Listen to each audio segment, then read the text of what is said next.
Should be live. Oh, Grand Gordo versus the Killer Caboose. I'm betting on the Caboose. I'm getting an error message. Is there an error message in the stream? Let me see. There we go. Let's pop this up here. It seems to be running all right. Runs all Yeah, right? it looks like it's all right. Yeah, Yeah. I can hear you as well. Looks like so it's that's running all right. Oh, weird on my computer says error, but hey, if it works for you, then good to me. Yeah. Then let's bring this old sound clip back. Dissected Alive. There you go. Thank you, Luke, or archive Luke at least, in bringing us back for our exciting superhero wrestling episode. So it's almost Mother's Day, and we're not doing any Mama Robotnik episodes. Euan, why? Oh, It's not my fault. It's always your poor fault. planning. Yeah, well, I mean, we already did the Mama Robotnik episode, at least one of them. So. Yeah. And that one was near Mother's Day. Was At it? least in the UK. Oh, it's American Mother's Oh. Day, Yes. Yeah. I didn't know there but was a also the difference. Netherlands. So yeah, I guess you British are weird again as usual. You silly British. As usual. You can never cooperate. Learn to with drive on the right side of the road. Yeah. My sister had to do that when she lived in Japan. Well, technically, we are driving on the right side of the road. That's right on the left. That's the right side. Yeah, whatever you think works. Yeah, I'm just referencing Asterix in Britain. Okay. Well, that's a coincidence, because yesterday I finally got around to finding a way to watch an official English dub of Asterix: The Secret of the Magic Potion. All right. Yep. The new Netflix show or what? No, that's the big fight. That's the newest one. Secret Potion, that's like a previous one. Yeah. I'm not familiar with the English titles. I only know the Dutch titles. Anyway, yeah. So, look, how is your IKEA shopping going? Pretty well. I got myself some new chairs. I've got a little tray thing for the lobby because being with the other houses I'm with, all their mail is like in one big tray. So I thought I'll have a thing to keep the mail separated. And also I've got myself a little shoe rack as well. And also I found some bits and bobs, picked up some other bits and bobs as well, and a few snacks. Because that's the thing with IKEA. You go in and you see all these random things, and oh, I might have to pick up one of those. Of course, gotta get some Swedish meatballs in there. And some Yeah, rubber some- duckies. Swedish meatballs. Yeah. Of course. Which you have to put together yourself. Yeah, they do like what was it, like 20, 65 or something. It's hard to, I don't know really. There's a lot of meatballs. I also had a Dane cake as well. Oh, okay. Anyone else did anything fun today? Not really. I just obviously went over to, merry old Colchester. Saw there was like a protest going on, but I couldn't be bothered to pay attention to what was going on with it. Oh, what political, apolitical of you again. Excellent. Yes. Oh, let the world burn. Well, we should be hurrying up since Elise needs to go to visit her mom soon. That's the good daughter she is. So let's get moving. Does everyone have the video ready for Over the Hill? Hero Over the Hill? The YouTube poop? For those wondering, it's the one with the Sly Raccoon one. That's the one we're looking at. Yeah. Yeah. Spoiler alert, but yes. Let's move Well, I on. thought I'd mention it to Elise I mean- because all it says is just, here you go. Yeah, because Sala helped me out, because when I finished exporting the intro, it was like, oh, the file's too big. It's like, oh, crap, it's that shit again. I'll need to ask Sala what sorcery that he did to reduce the file size. It's called Discord Nitro. Just pay money. Well, I can't be bothered to get Disco Nitro. Yeah, fair enough. It's pretty pricey. Yeah. Wasting my And yet time. you could afford But it. that's just me. Oh well, thank goodness Sala has it. So we have our YouTube poop ready to go for our first Adventure of Sonic Dash episode of today. Here over the hill. Is everyone ready? Mm-hmm. Yep, I'm ready. believe so, yep. Then a 3, a 2, a 1, and go. Who was that masked raccoon? I don't remember. I'm ready. Tax bomb. This is not a mule.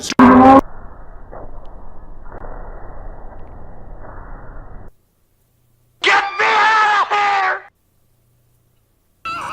Robotnik gave you Action figure. Action figure. Action figure.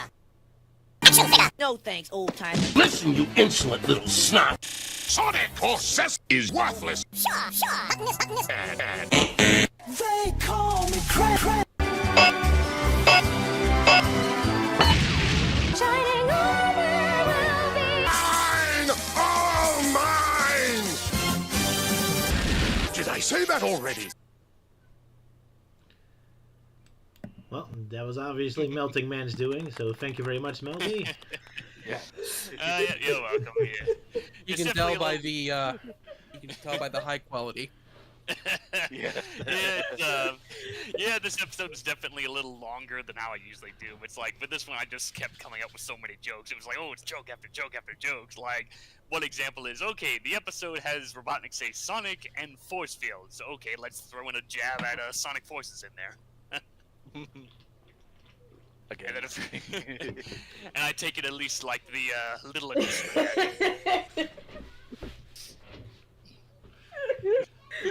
You got me, okay. This is not a mule.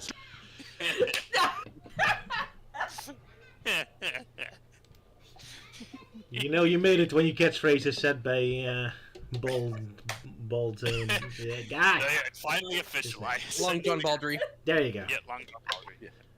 I'm so sorry. Yeah. What have I done? I am amazed that you were able to put that together. Yeah, that was like that was pretty much the combination of 3 different episodes. I think it was this one, Grounder the Genius, and the one when Robotnik tries to run for president. So yeah, 3 episodes to find all the specific words and syllables. Damn. In that case, I'm even more proud of the sentence mixing I do in mine, but we'll get to that later. Yeah. Wow. Because I managed to make him say like a whole sentence with just sounds he made in that one episode. Yeah. Well, yeah, I did. I remember I did that once, but yeah, I guess that's kind of rubbed off on you. Sometimes you're lucky. Right, so who is doing the synopsis for Over the Hill Hero? Yeah, that's oh yeah, that's me doing this one.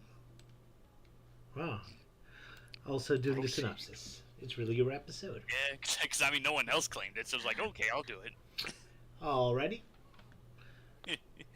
Alright, so Over the Hill Hero. So it starts off in the village of Hilltop Zone, where the people are being bombarded by Robotnik's sneeze bombs, thanks to Scratch and Grounder.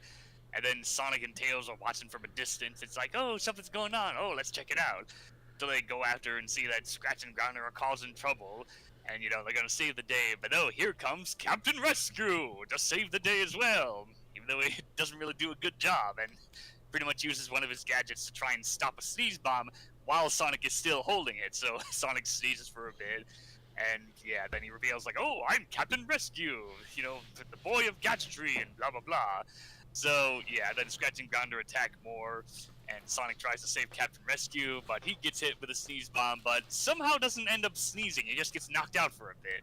So then Sonic jumps on him to launch himself up to the blimps and uses the whatever that's in those missiles to make the blimps sneeze, which makes them blow up.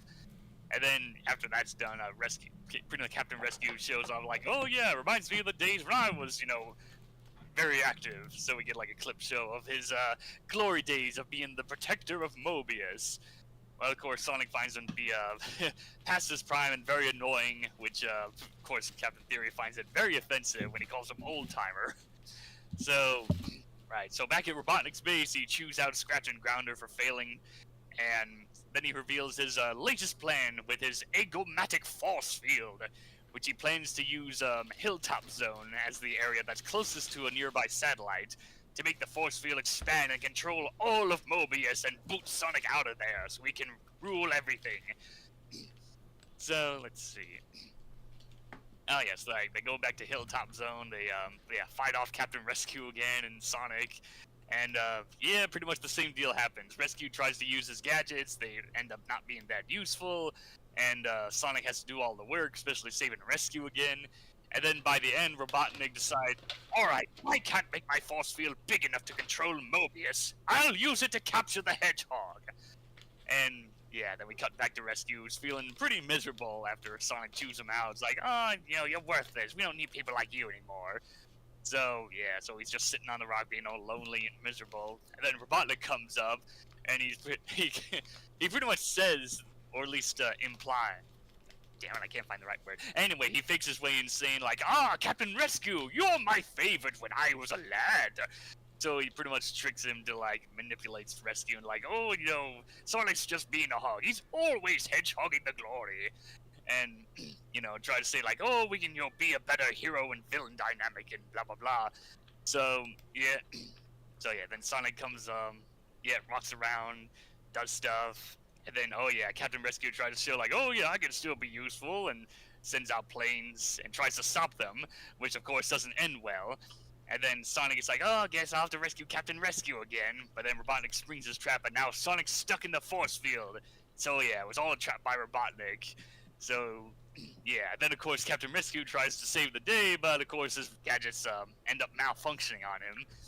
So yeah, so now Sonic's trapped, and Robotnik's carrying off the Hilltop Village to make him a monument of anyone who dares to cross him. All while poor Captain Rescue is pretty depressed and tells Tails to go find someone else and says that he's no good anymore.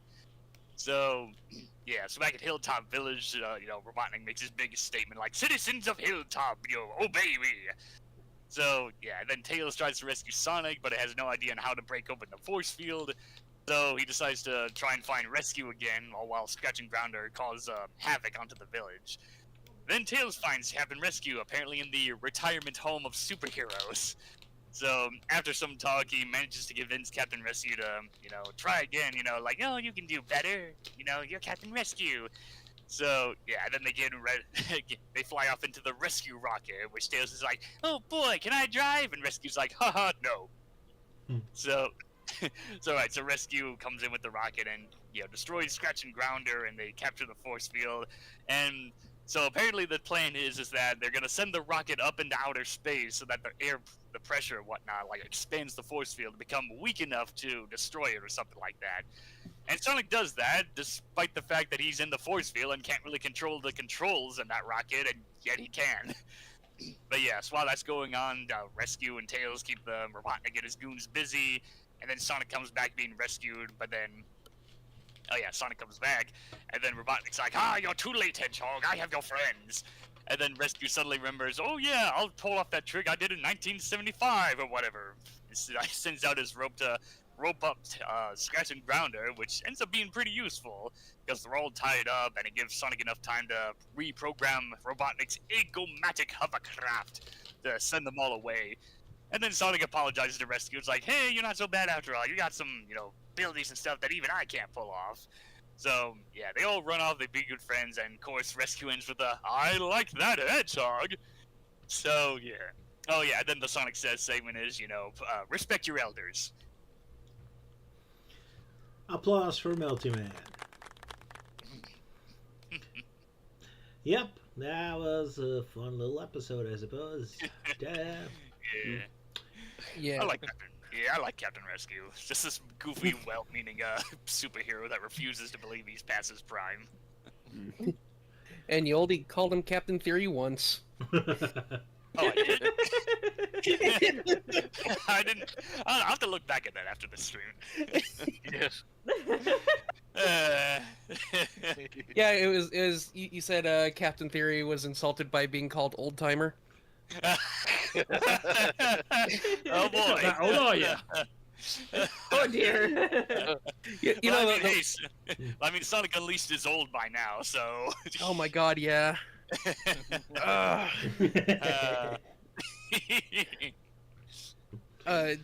But yeah, I also like that moment where like Sonic calls him old timer and he gets very offended, and his response to that is to say like, "I've been superheroing since you were a hedgehoglet." which just proves how old he is. Yeah. Especially like later. Wow, when you he, should. like, yeah, especially later when he gets called out. It's like, no, I'm not. You're like, oh, I'm not old. I'm mature.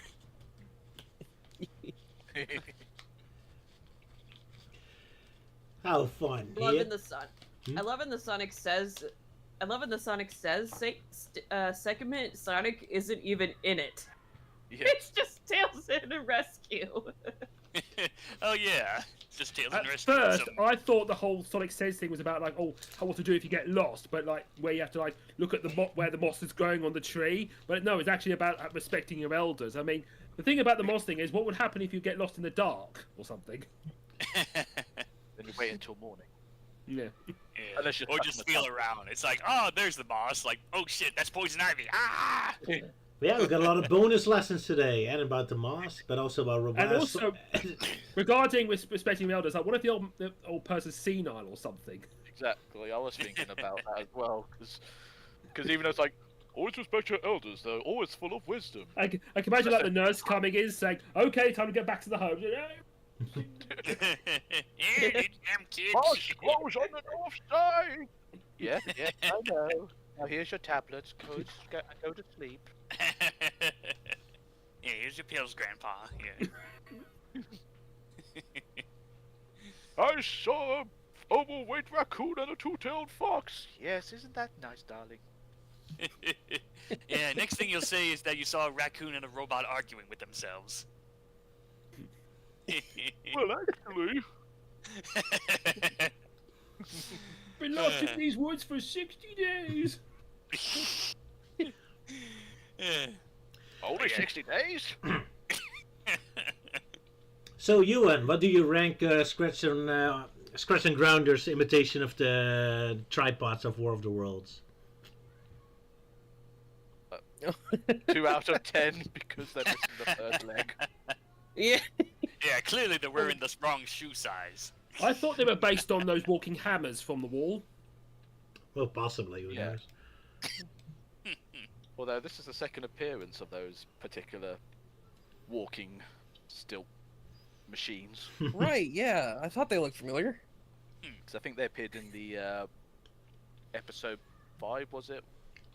Yeah, I think it was the Mama Robotnik episode, I think. Or maybe, no, that was the different robots, yeah. Maybe. No. Yeah, Yeah, 'cause I think something it's from similar. episode 5, I believe, involving the casinos and such. At least I think. But then again, it's been quite a while. Yeah. So, I think one of my favorite moments in this episode, it's just so stupid, it's like not even a joke, but it comes really early on when, Scratch and Grounder are carpet bombing Hilltop Village, and Scratch blows his nose, and Grounder's like, Robotnik gave you sinuses? He didn't give me sinuses! And Scratch just goes, I know! And then they move on. The best part is, even the Zeppelins have sinuses, apparently. Poor Grounder. Yeah, everything does except Grounder. Yeah. Because even the sneeze bomb has sinus Yep. issues. Yeah. Well, I mean, his nose wonder- always keeps falling off, so.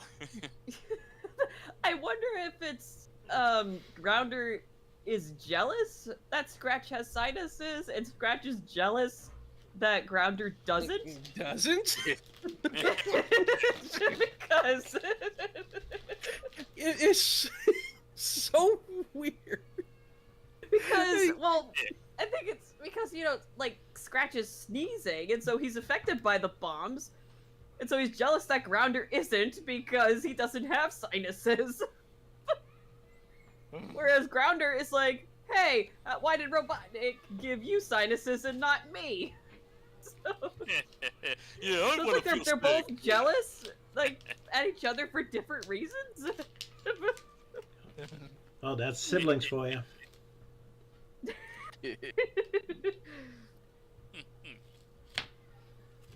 Grass is Yeah, always as greener. Yeah, but yeah, as obviously you guys were mentioning a bit earlier in the live stream planning about how like off-model like Oh, the God. character felt. Yeah, Well, one yeah. that was really weird for me is when Sonic and Tails are looking at destruction, and Sonic is like posing like a prairie dog for some reason. Yeah, he does like this begging pose, yeah. Like he's a dog or something. Ooh, destruction! Destruction! Can we go there, Tails? Can we go there, Tails? Yeah, especially when it looks like Tails is much bigger than Sonic in that picture.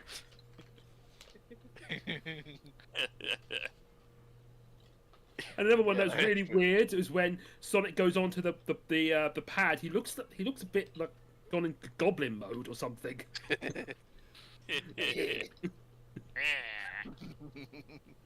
I mean, your walls here. Well, fits with this show, so why not? That hedgehog is right inside the walls. I love that Robotnik's booby trap is just putting a random thing on the field and just expect Sonic to stand right on it for a very long time. Yeah. For absolutely no reason. What a brilliant trap. And it works. It works, yeah. Sonic just thinks, hey, a weird contraption in the middle of a field, I have to stand on it. Why not? Yeah, he planned it to the last detail, even where Sonic would actually stand. It's like, he will stand there. Robotnik just knows he's such a genius. Especially with that sort of goofy smile he has on when he's about to pull the lever. It's like, ooh. Yeah. Yeah.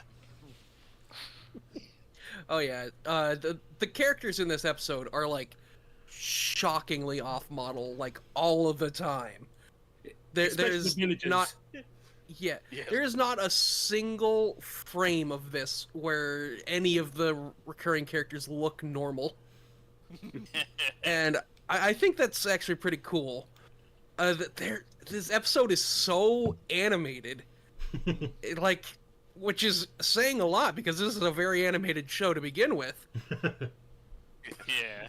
But like everything looks so energetic in this episode. Yeah. A very animated Adventures of Sonic episode that's not focused on Robotnik's caboose? Blasphemy! Yeah. Says it's focused on They're like, face. they're like, what if we took Robotnik's butt budget and applied it to the whole episode? Yeah. There you go. Let's make everyone into gummy bears and stretch them and all that jazz. Yeah. Thought I would hear that sentence in my life. Robotnik's butt budget. Yeah, butt budget.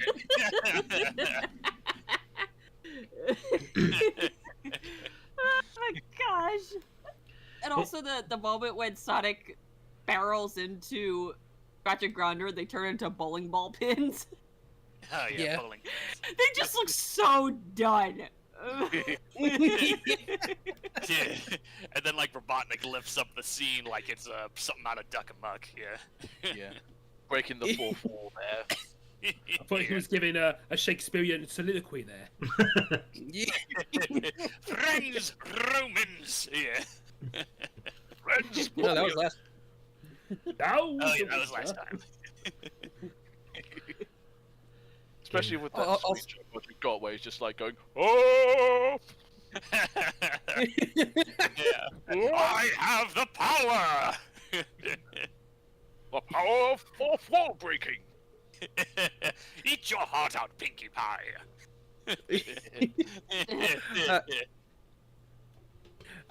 This episode is also the origin of a rather famous Sonic short, which was what happened to the hedgehog?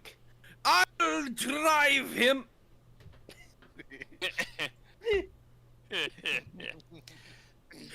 It felt weird hearing more to that sentence. Yeah, I mostly know this as being one of the bits that were used for the classic YT PMV Tomorrow aisle, which of course I referenced it in the intro. Classics. Convenient is it for Sonic to find a cactus that looks exactly like a slingshot? Yeah. And it's exactly where he needs it to be for him to pull off his stunt. Very convenient indeed. Yes. Well, isn't that convenient? Yeah.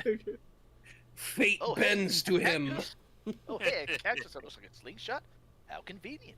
I do like how this episode tries to be educational, where Captain Rescue suddenly gets a mortar, and I think Sonic as well gets mortarboards and try to like talk about things get bigger as you go in the sky or something, and like Sonic goes into space to expand, and apparently there's no gravity in space, and Sonic just falls like a rock towards the Earth. Yeah, after all the big talk about science, and then they screw up that way. Yeah. Well, I guess it's that he had to be within a certain range of the Earth's gravity, or like he was still within a certain range of the Earth's gravity. Yeah. I suppose so. If not, then otherwise he would have awkwardly spun all the way out into deep space, frozen into ice, all the while dramatic music is playing as we just see him go off into the distance. Yeah. That wretched hedgehog drifting off into deep space. Isn't that nice? Sonic just loves falling out of space. Doesn't it make you nostalgic for Sonic at least? Sonic's always falling out of space. At least this time he has like some sort of an excuse why he lands safely. Apparently he can spawn a bird into midair. Random bird? No, he just grabs a random bird, yeah. Apparently the bird volunteered to help, because he like thanked it, and... I mainly thought of that scene from Sonic 06 where, like, I think in Kingdom Valley, where you can go and get an eagle to carry you around. Oh, yeah. Oh, yeah. Yeah! Maybe that was the inspiration. Of course. I just love Sonic's big smile! He's so happy!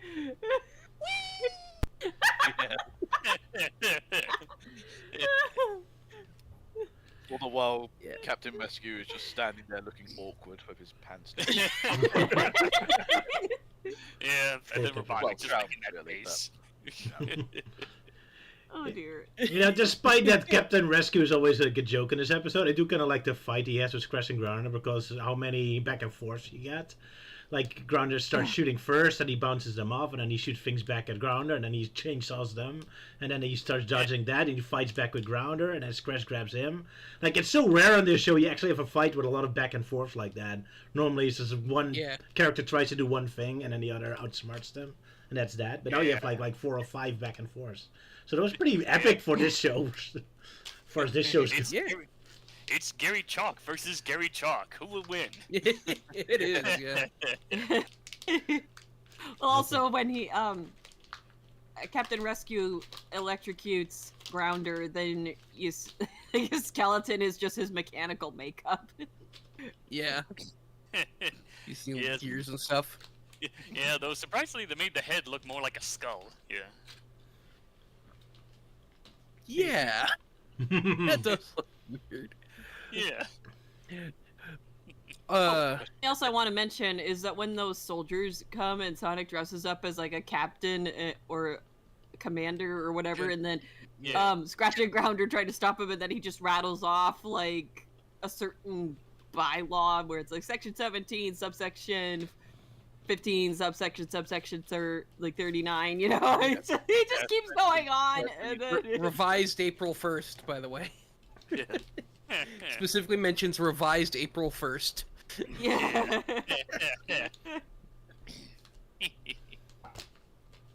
Gotta love the small touches. Yeah. I'm surprised those are the same robots from that one episode with Lucas. Yeah. Somewhat surprised you didn't bring back the wheel. Oh, wheel. No, someone already did that joke. It's like I was coming up with too many jokes. Yeah, it was Luke. Yeah, no, that's what I was saying. Like, Luke did the joke, but I thought I'm somewhat surprised Belty didn't decide to keep up the tradition. I feel like if I did, I probably would have like thrown in that whole YTP tradition joke of the whole Dr. Zoidberg bit. You know, that's my joke. I'll kill you. Maybe I'll do that. You sent to me after I stole your robot chicken joke in the next YTP, but we'll get to that. Indeed. I like how easy it was to convince Captain Rescue to come out of retirement, because like Tails just goes to his house, like explains how he got there, which is just asked for the retired superhero part of town. And then, like, Captain Rescue's, like, completely depressed. He's like, oh, I can't be a superhero anymore. All of my stuff is broken. Tails like, can't you fix it? No. And he's just, like, feeling completely worthless, and then Tails is like, I'm scared. And he's like, I can be a superhero! Just complete 180 out of nowhere. Yeah, just had to say the magic trigger word. Yeah. Yeah. All it took was like a child being scared for him to suddenly get back into action. Which is, you know, cool. Yeah. But Tails imagine is a if it was like precious- a bit more. Imagine if it was a bit more awkward, like, I'm scared of the monster in the cupboard. There are no monsters in the cupboard. I'm sure there's one in there. No. Opens the door and then suddenly out pops a monster from Monsters Inc. Being like, booyah. Well, as I was gonna say, Tails is a precious, adorable little angel that needs to be protected at all costs in this show. So. Oh yeah, like Adventures Tales is always precious. Yeah. Yeah, I forgot I was dealing with him, so when, like, Tails is like, can't you fix your gadgets? I'm like, well, why don't you do it? Oh, right. You're 4.5 years old. Yeah. You're not there yet. Yep, not yet. there yet. Yeah, It especially. reminds me of the. Yeah, go ahead. No, go ahead, Roger.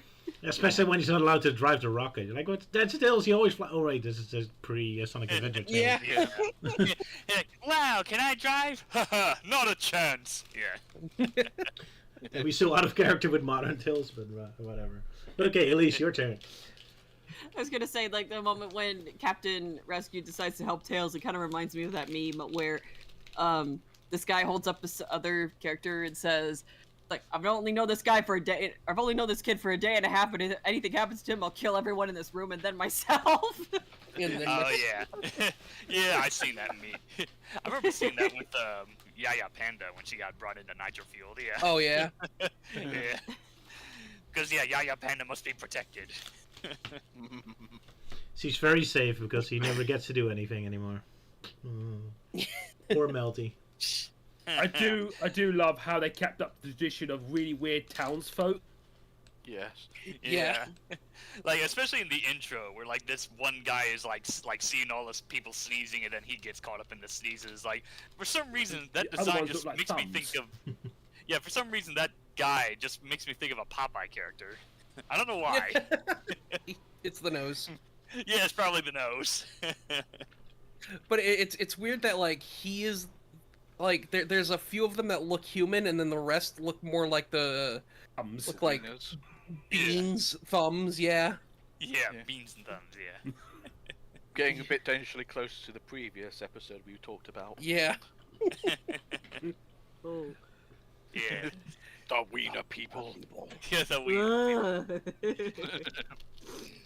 That make Well, absolutely no sense. Nope. Yeah, I think even that guy's Yeah. reaction there is like, what, getting concerned, like, oh no, they're almost comparing us to the wiener people. Well, like, those are the wiener people back then, so I guess here they're, I don't know, the bratwurst people. They're the bean people. Yeah, bean The people. Vienna sausage people. Yeah, Venus sausage. Mobius, populated by 99% sausage. Sausage!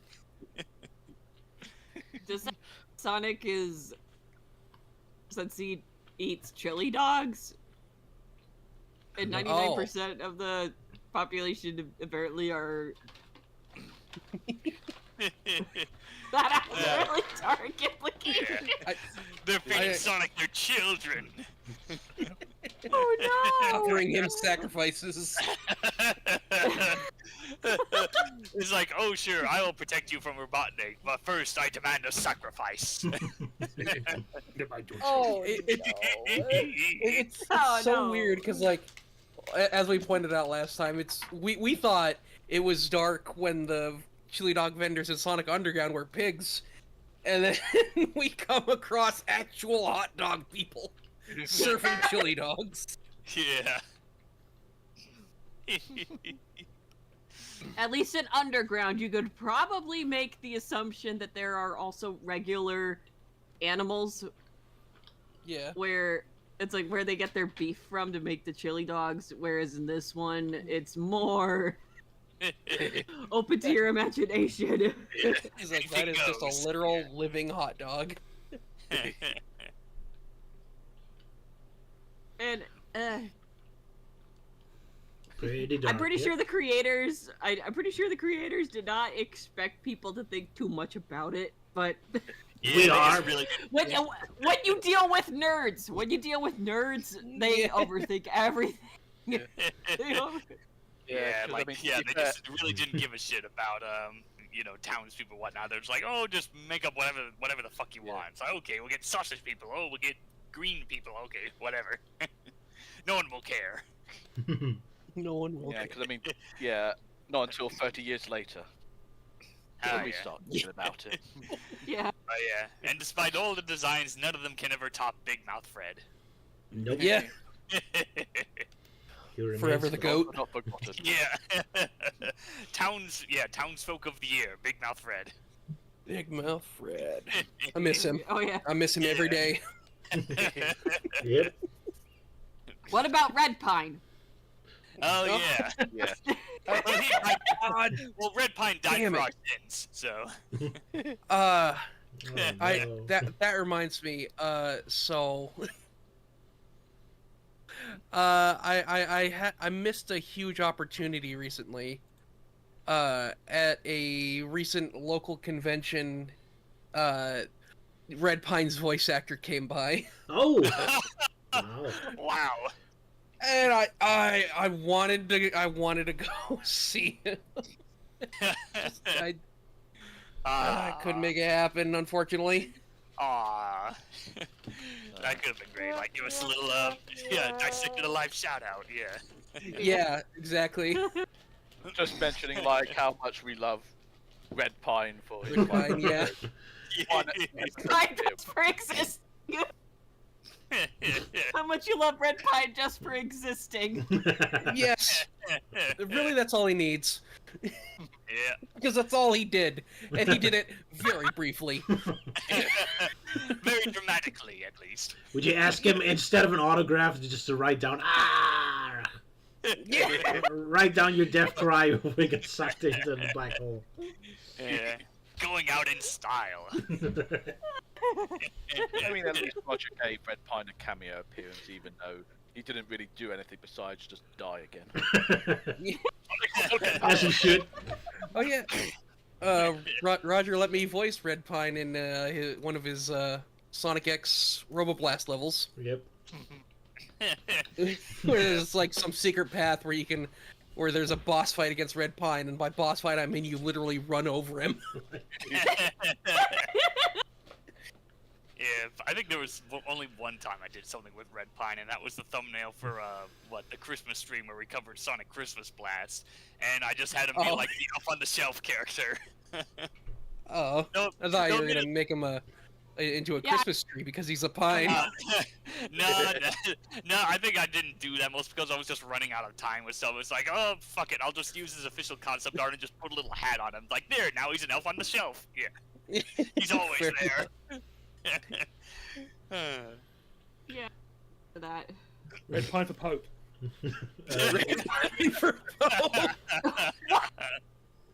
Too late.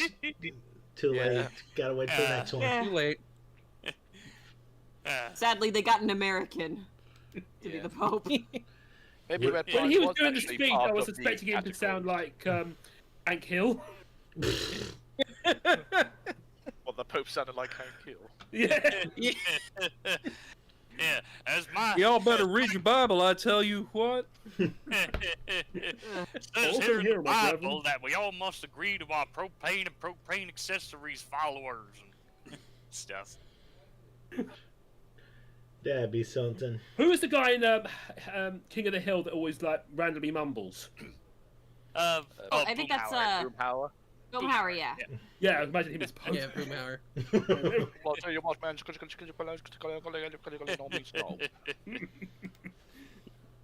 Anyway, Yeah. Man, I got to tell you, man, Jesus Christ, you're always just spreading positivity, man. I don't know what all the hate is about, man. Dang old love one another. Yeah.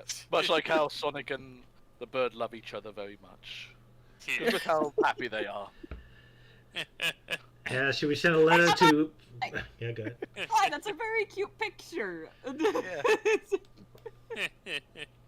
How to calm the world down. That's Yeah. One bit in the episode I did like was how Scratch and Grounder kicked Captain Rescue's ass, like throw him off a cliff, because it was like one of the few moments where they acted actually competent. Yeah, it is kind of shocking to see them. But especially love Grounder like immediately grabbing his chainsaw and charging.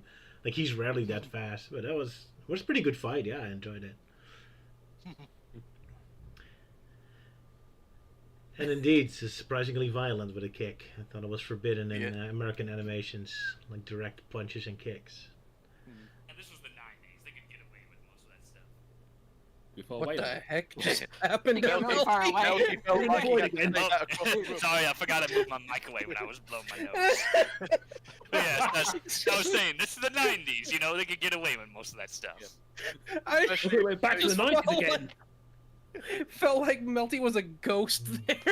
Just like, sometimes I can still hear his voice. I'm not dead! I thought we went back to the 90s again. Oh, I wish. Yeah. Then I can go and revisit Media Play like old times. It's like you suddenly like jump back on him to clear across the room. Oops, sorry, I was taking a list. It's like, whoa, Melty, when did you move? He felt like he really had to say that from across the room. hey, it's hard to say that stuff when you're in the bathroom or whatever. It's like, damn, Melty's so loud that his mic isn't picking him up, but Elise's is.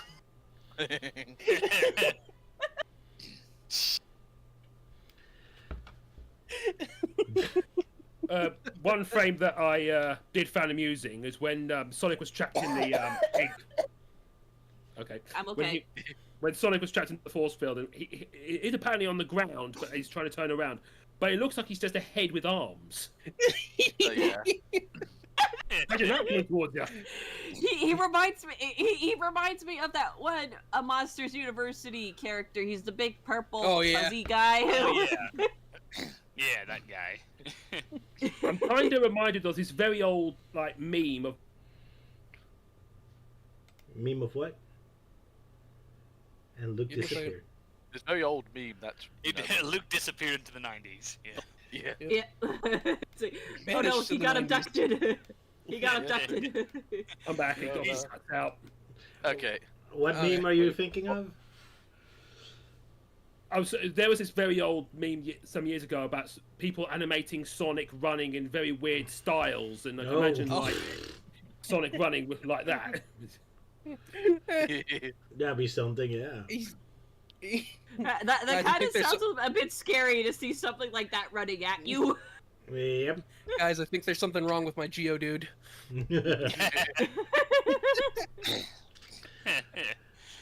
Also, there's one wholesome moment in the episode where Robotnik, Scratch, and Grounder laugh at the same time. I found it kind of surprising because you almost never see them all like sharing an emotion like that. It was kind of like a wholesome little moment. Happy fellows. All having a good time together for once. The one thing I find a bit odd in the bit when like Robotnik taunts Sonic, you know, like, round and round the hedgehog goes, and then he lands right on his nose, and yet he doesn't land on his nose, he lands on his like muzzle. Close enough, I guess. Yeah, I guess. Muzzle didn't rhyme, and rhyming is more important than facts. Yeah, just ask Dr. Seuss. Exactly.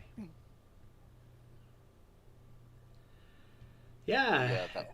Go ahead. Obviously, the laughing of like Robotnik, Scratch, and Grounder laughing is pretty much the same thing going on with Melty, Sala, and Elise. When they hear something incredibly funny, they all must laugh in unison.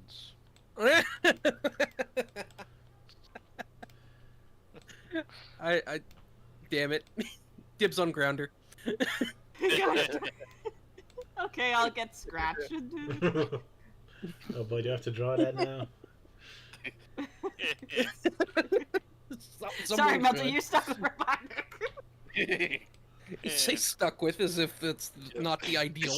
Oh my! It's like, what? You want me attached to his caboose or whatnot? 'Cause I mean, that's where all the money's going. His mighty caboose. Oh no, he's gonna draw it. Oh no! If I have time, probably not. Oh no! Oh well. But yeah, anything else we need to talk about this episode? Will I draw? Oh, there was one weird moment where, like, well, it's a bit off model, where, like, as Tails exits Captain Rescue's trailer, his head seemed to have grown a bit larger. Oh yeah. Hell yeah. Oh yeah, yeah. He. It's like he got bonked on the head or something. It was on that day in Mobius, they say, that Tails' head grew 3 sizes that day. There, that's the origins of his smarts. Yep. There you go. That explains everything.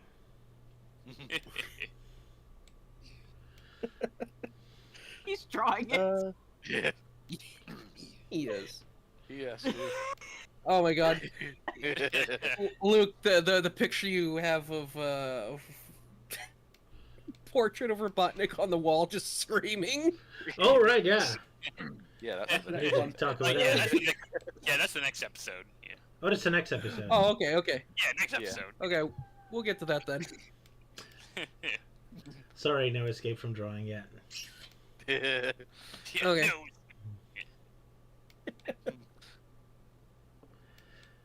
Yeah. Anything else about this episode? I'm just gonna... I did have something else. Let's see, what was it? Okay, I kind of like the fact that they did use science to like destroy the force field. I think that was kind of cool because like nothing can destroy it except air pressure, I guess. Air pressure, my only weakness. I mean, Which, wouldn't like, that sure, affect yeah, air pressure is not anything to laugh about. It can be very dangerous, but it's just like nothing else broke this force field. He just goes up into space and it... Plop. You just help it along. Sometimes the easiest. Of course, things. that just reminds me of that Futurama joke, where like their ship is going underwater, and as they reach 5,000 feet, and Professor Farnsworth like, "Good Lord, that's over 50 atmospheres of pressure." And Fry says, "How many atmospheres can it take?" "Well, it's a spaceship, so I'd say anywhere between 0 and 1.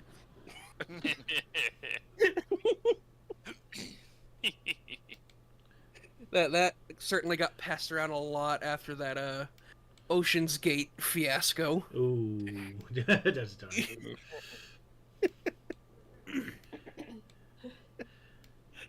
Futurama humor is just next level.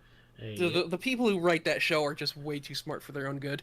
well, they actually hired actual scientists to write that show, I think.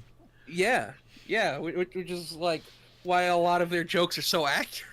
Their science jokes are so accurate. Yep. Sorry, I'm just still chuckling at how, like, you know, Sala and Elise have turned out so far. It looks horrific, yeah. It looks horrific. Oh my god.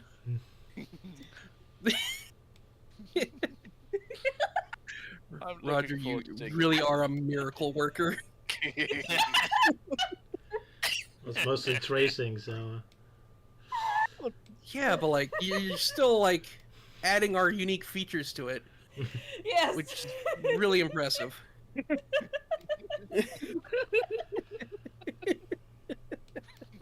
I'd like to see you scratch a hen. What was that? Nick? I like seeing Scratch with hair. Scratch of hair, yeah. That's very alien indeed, yes. Yeah, Scratch is just that beautiful. I wouldn't be surprised if that happened in an actual episode, that he dresses up.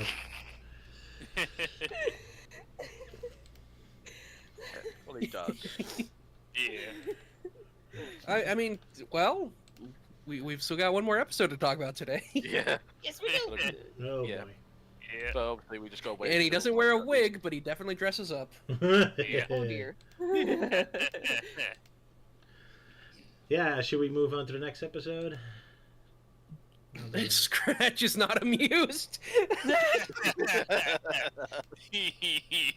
Are you sure? Scratch does look like you. He does look. He looks quite amused. On the contrary. But she's just not amused on the inside. Yeah. Yeah. She's embarrassed about what she's laughing at. Yep. It's like a drunk amusement. Thank you, Sylvia, for that incredible joke. Oy vey. Yeah. Oh, geez, we're like 50 minutes in Yeah. already. It's still on the first episode. Oh, Because that demented. It's never ending. Yeah. This was a great episode. Apparently. It's worth the time. did Ralphie Gorin write this episode? No. No, he did not. No. Well, interesting Not thing, there I yet. actually tried looking up like any trivia related to Over the Hill Hero, and oh crap, I forgot his name, but apparently he worked on the 80s TMNT episode, and apparently it was actually a very similar episode to this, where it was it's the one with Gadget Man or whatever his name is. Gadget Man. Huh. Yeah. Alright. Francis Moss. Yeah, that's it, Francis Moss. Yeah, he wrote that episode and this episode. I'm sorry, but Grounder looks so weird without his nose.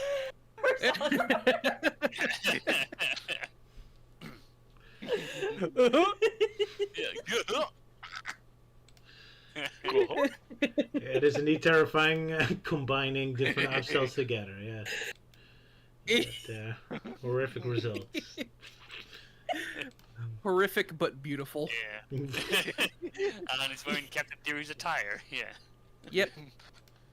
I don't know what Sala's default outfit is, so I guess that just becomes. I'm changing Yeah. it. I've changed it to just him wearing a t-shirt.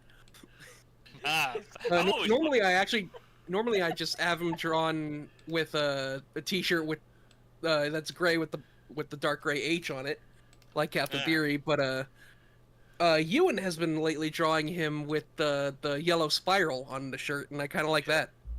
Okay.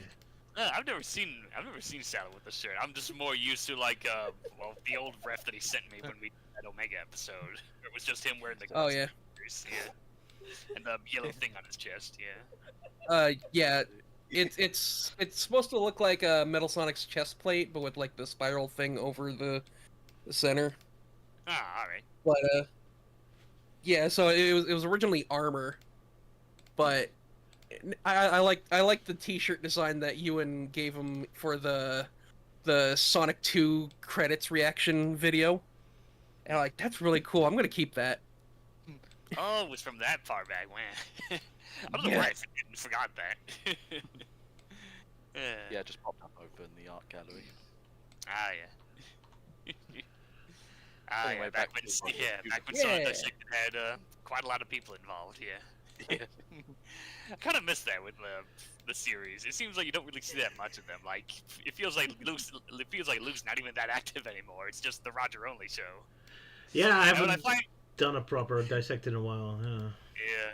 And what I find very ironic about how the show is nowadays is that Roger's always bitching about Sonic games having the floating shapes in the sky level design, and yet here we are with more recent Dissected episodes where it's just him throwing random pictures into the void. Yeah, I'm very guilty of doing the same thing I attacked Sonic Team for. Yep, At least you have an excuse. So I guess so. you're a one-man team. So Yeah. I mean, hey, I'm a Yeah. one-man team too, and I still managed to But I guess that's just differences with our different technologies we have. Yeah. Yeah, it takes Sonic games thousands of dollars to make, whereas Dissecteds are made with like $2 in a pack of Shoestring bubble budget. gum. Yeah, Basically on the budget. yeah, with an outdated Flash program. Yeah. Sorry. But, yeah, here's a... But it's fine though, because at the very least, like, you know, everyone's like, oh, this reminds me back in the mid-2000s. So they get nostalgic when they just see your artwork. It's like, it's like I'm back 20 years ago. That's a great thing. Yeah. First you're outdated, and then you're retro, and then all of a sudden you're cool again. So. Yeah. Yeah, I think I've had like 1 or 2 people say that to me with one of my videos. It's more like the style of the format of the video. It's like, oh yeah, it's like the old days of how people made videos, and not like today where they're like, you know, constantly having to be all hyper and appease to like the people with hyperfixations and attention spans that last for like 2 seconds. Yeah, Indeed. okay, I kind of find it funny, like the fact that with Melty and Elise's ultimate like wrestling move attack, they just basically just have crude versions of themselves just pointing and laughing at Euan, who's unfortunately suffering. Yeah, and I have pink hair for some reason. Yeah. That's supposed to represent Fluttershy. Oh, that's. Oh, it's a okay, Fluttershy now- mask. It's a mask of At masks. first I was just gonna say like, okay, pink hair, like, okay, we'll say that's a reference to Charmy and how he looked like in the Sonic mangas. But okay, now I get the. But now that I get both, you're looking at the mask here. I have a question. What's my outfit a reference to? Nothing really. I was just kind of looking for if there were female Mexican wrestlers, and there were one, and I picked one. Except I made it a little bit more modest, since I'm sure you didn't want to. Yeah. Yeah. Yeah. Well, thank you. I actually I do like the. I think I pardon my language, but I think I do look a little bit more badass that way. Fair enough. Yeah. You look pretty But cool. Yeah, it's cool. And that's kind of the same thing that happened with Robotnik when I designed the thumbnail. I was like, well, there's not really a wrestling-themed episode in the show, so I kind of had to make one up. So I just used, like, a reference of, like, a shirtless wrestler, probably, like, Mexican wrestler and whatnot. I was like, okay, we'll go with that look, because, you know, Robotnik wants to show off his sexy bod and all that. Yeah, the one I base your outfit on should be on screen now, but I'm pretty sure you wouldn't be happy if I drew it exactly like that. So I made it Yeah. a little bit more. I actually. Yeah, I prefer the one that you gave me. But it's kind of That's more based my on that. style. Yeah. Yeah, that's more my style. The one that you drew me with. So there you go. I'm just kind of wondering how Anyway. like Melty would even be able to move in those like. That's a good question. Yeah. trousers. You can just pose. Clang, Those, clang, clang, clang. Those He'd be almost like one of trousers. those like old wind-up toys that just walk. It's just like, don't worry, Oh, yeah. I'm gonna get you. Just wait. Once we face to face, you'll be in trouble. It's a. Yeah. You'll be like, tong, tong, Yeah. tong, tong, tong. Yeah, I like tried to walk and I fall over and I'm like, fuck it, man. I just throw my trash can like a frisbee. Yeah, thanks for the rest of my frisbee. When Captain Melty throws his mighty shield. Nothing happened. Yeah, nope. Yeah. Eh, Oh my god. oh, jeez. Anyway. Yeah. Next Now you have the- episode, 'cause we're almost an hour here. And now you have the 3 Yeah, laughing we- Americans. Yep. Oh, that's right. All the Yeah. Americans. Wasn't even glad, but okay. Yeah, 3 Stooges. Yeah. Yeah. Yeah, which is funny because I did throw in a 3 Stooges reference in the thumbnail. Oh yeah, the punch drunks. Yeah, Punch Drunks. They're second and honestly, like, their definitive first start. Because, like, the first one was this weird musical, but Punch Drunks is definitely the best one. One of their classics. Now, I will warn you, if you decide to watch it, you're gonna have Pop the Weasel get stuck in your head. Oh boy. Yep. Yeah. Oh, my Stradivarius. All right. Oh, yeah. We should yeah, move on. Yeah. We need to move on. For Blank-Headed Eagle. Everyone ready for the YouTube poop? Yep. Yeah, I got it all up. I got it up. Yeah, I'm up. I had it Alright, until I had to look at what Here's the pins. Sylvia Hit the was pins. saying. Okay, She was here we telling go. us, "Are you guys gonna move on?" And it's like, "Yes, we're moving course on." they Sorry, are. Elise. No, No, Sylvia. no, sorry, Sylvia. That's Sylvia. what I meant. Sylvia. Sylvia. Oh, she won't let you drop Force a that. habit. Yeah, force a habit. Yuck, yuck. Okay. All right. Okay, I'm ready. A 3, Ready? a 2, a 1, go. Grab the female! Robot chicken. He called me a slut, and you said he didn't fuck me. Sus! Silence! Oh, yes! Silence! Come back here, you prick! This is the power of I stand. Kiss la queen. I no, but go down, or I some just to observe.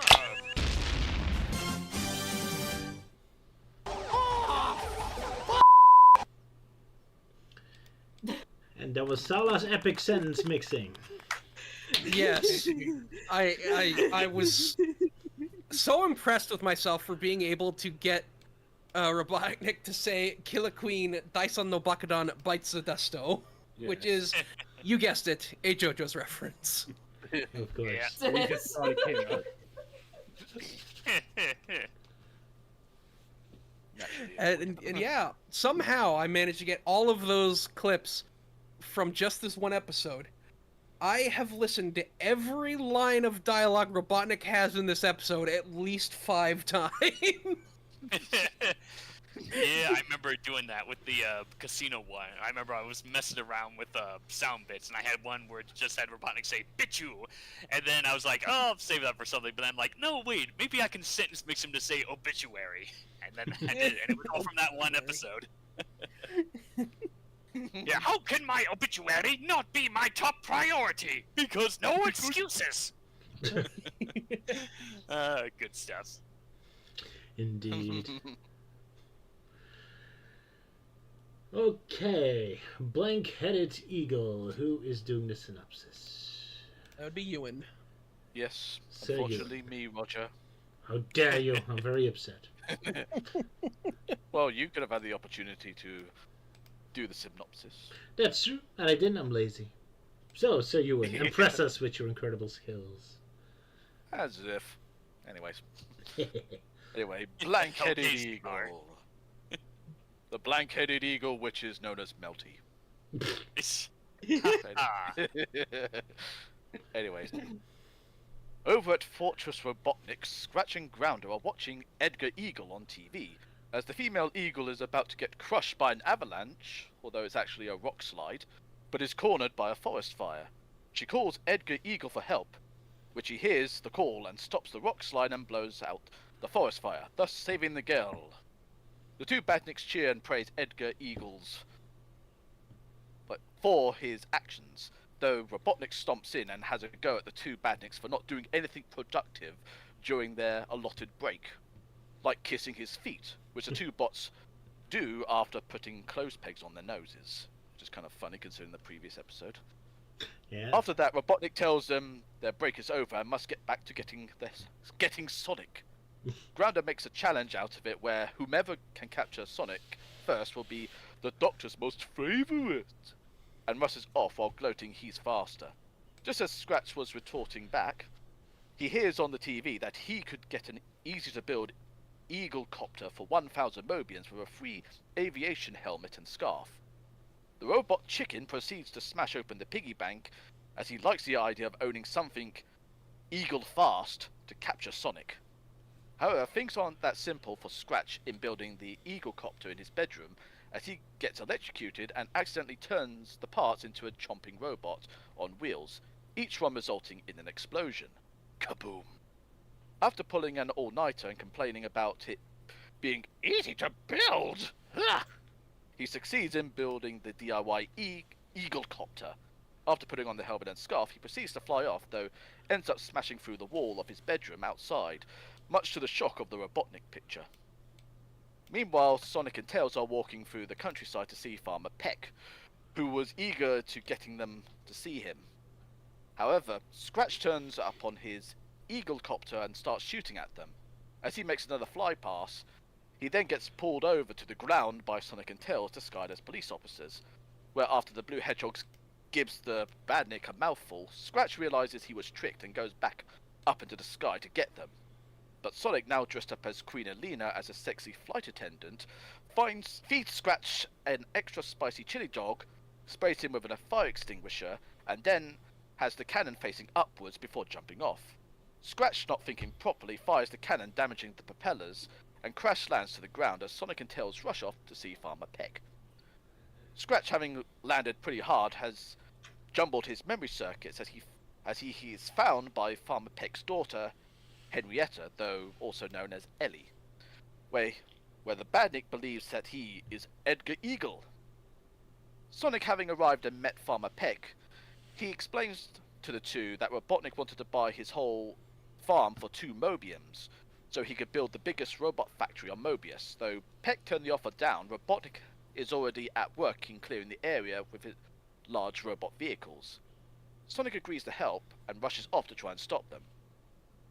However, Robotnik is watching the live feed of the Blue Hedgehog attempting to stop the robots, where after grumbling at Grounder, proceeds to activate his Robotnik diabolical machine alarm from his remote control. As Sonic jumps on top of one of the machines and having the idea to put them in reverse to clean up the mess they have already made, Robotnik warns Sonic to vacate the machines or suffer extreme violence. Sonic ignores the warning, where the defenses kick in and almost blows Sonic up, where the Blue Hedgehog decides to attack them from below, but ends up stepping on a landmine and sent him flying back to Peck's farmhouse. At that moment, Ellie arrives at the farm with the memory-confused Scratch as she introduces them to Edgar Eagle. While Sonic believes Scratch might have a faulty memory, they are interrupted by a loud noise as the robots are building the factory.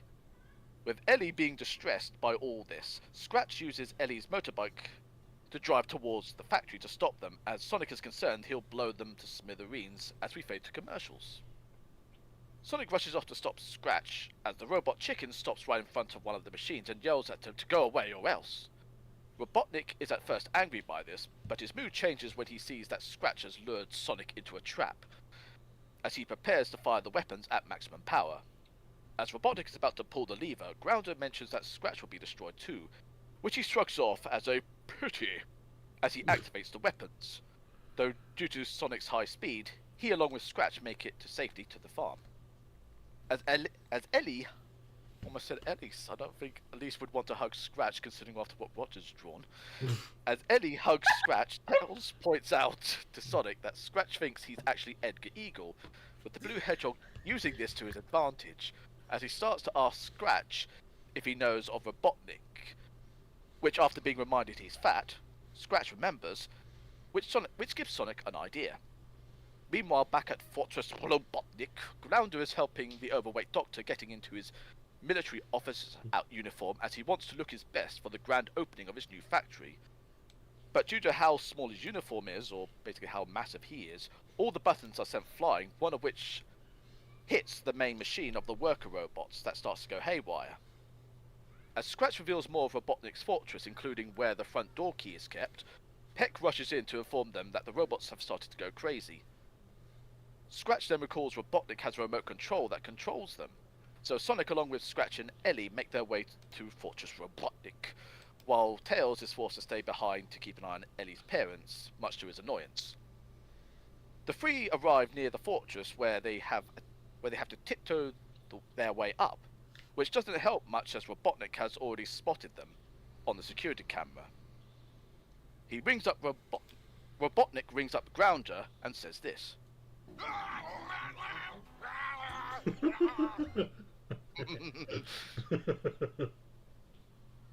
Which translates to "Get ready the trap," which reveals it to be a chili dog vending machine, which makes the three of them huddle around it, with Scratch remembering too late that it's one of Robotnik's traps, where the small plot of land they were on gets rocketed up into space.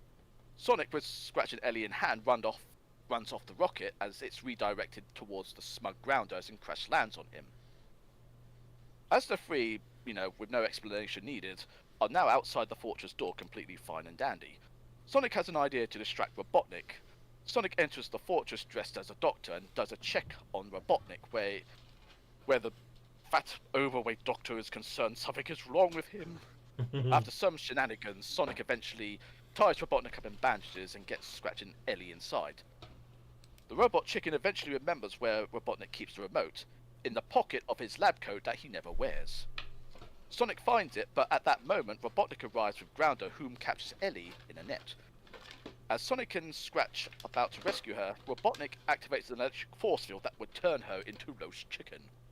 Yummy. As the evil doctor asks Sonic for the remote, Scratch jumps at Robotnik's leg, distracting them long enough for Sonic to free Ellie.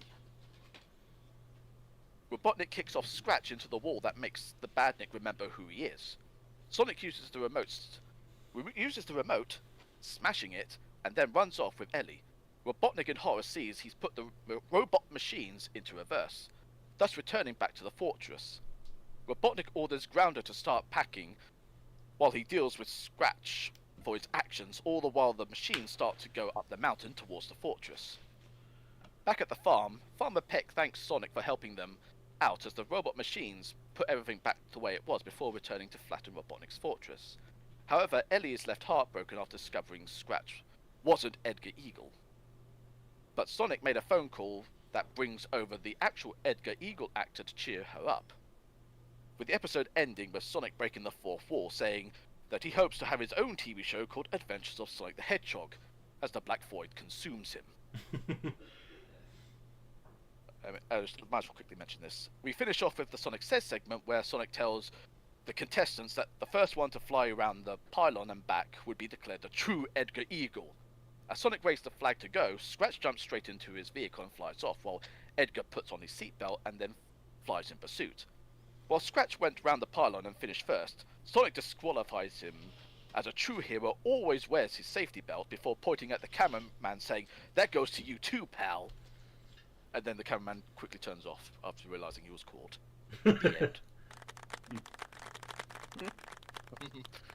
There we go. Because I'm sure the kids said this show is meant for already need seatbelts for the cars are already driving. Oh, they already knew there were 20 and 30-year-olds watching this like us. Yay. Yeah. They knew.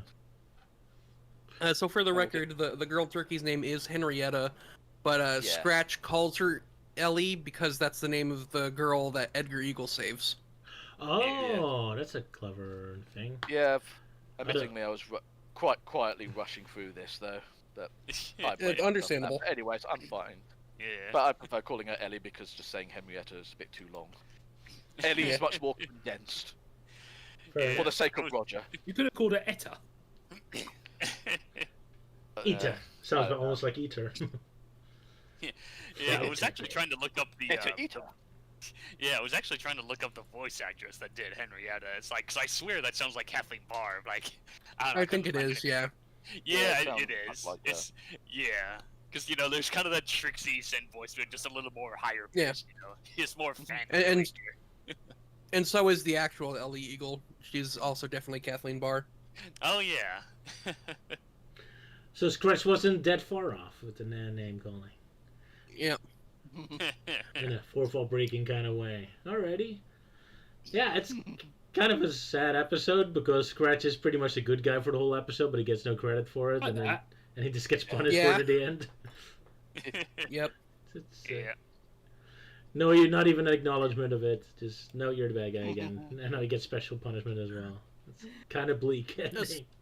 Speaking of voices, and this is kind of coincidence, going back to the first YTP intro of today, Edgar Eagle kind of sounds like Sly Cooper. Oh yeah. Yeah. What a funny coincidence. We're connecting them all together. How nice. Yeah. Yep. Yeah, everything's connected. Everything's connected. Everything's Already? connected. And I Except can't later. think of any more to that lyrics because it's based on "Everything is awesome." Sorry. But yeah, we finally got to the legendary Robotnik painting. Yes, the picture. Yes. Yeah. My beautiful. And I thought the ones in Sonic the Comic was weird. Yeah, it almost looks like he's about ready to eat the frame there. Yeah. Yeah, he does. This frame is delicious. Especially helping that his smash head gets out of the frame. Even cuts his own more side, he gets Oh, out I of have to play this. I can imagine the Robotnik painting going. Especially given the fact that Scratch is coming towards him. Yeah.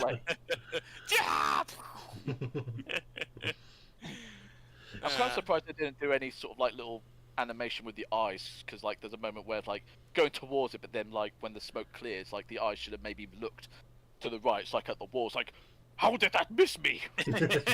Yeah, you should have like a shocked face. So it's like what? But speaking of which, it's kind of shocking to see Scratch have a bedroom to begin with. Is this the only time he has one? Because I don't recall them ever having their own rooms. How wholesome. Yeah, I think this is the only time we see Scratch having his own room.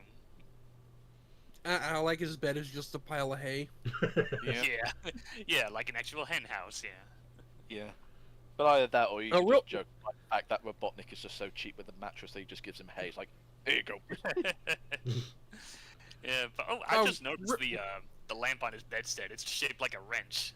Yep. I did not notice that until now. Real quick, Roger, could you go back to the painting of Robotnik? I just noticed something about it. Mm-hmm. Is that his mustache is coming out of the picture frame? Yes. Yeah. Yeah. Giving even more the feeling he's Cannot be contained. You know? No frame can ever hold this beautiful mustache. And all the while he's saying,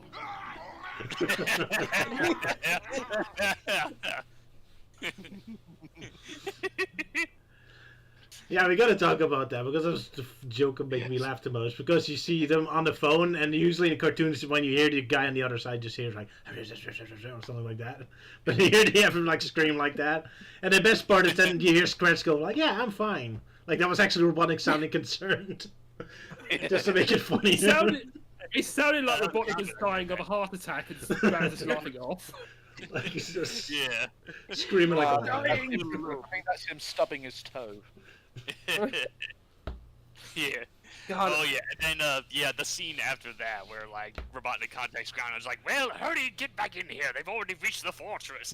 And he goes back to like pressing buttons on the monitor. So like one hand is pressing buttons and the other hand is just like pressing nothing. Yeah. Yeah. I must look like I'm actually doing something. What he was doing is like he was flipping channels. Yeah. Yeah. Yeah, well, just one hand doing nothing. I whenever I hear the Robotnik on the phone thing, I always think of that one YouTube poop where it just like does the Yeah. I was originally actually gonna add that into the like the sound file where we just get like Ground to just laughing at the end because it's just like laughing at Robotnik's misfortune. Yeah. Yeah, I think I remember seeing one YTP where they replaced the garglings with him just saying like, "Help! I'm engulfed in a dust cloud!" Yeah.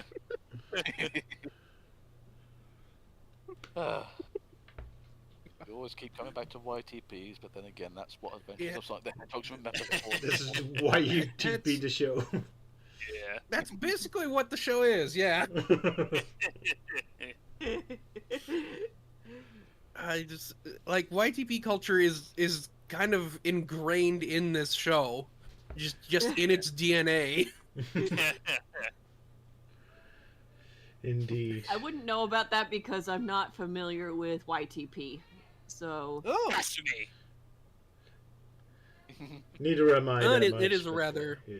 it is a rather weird art style, but it's so stupid. It's funny.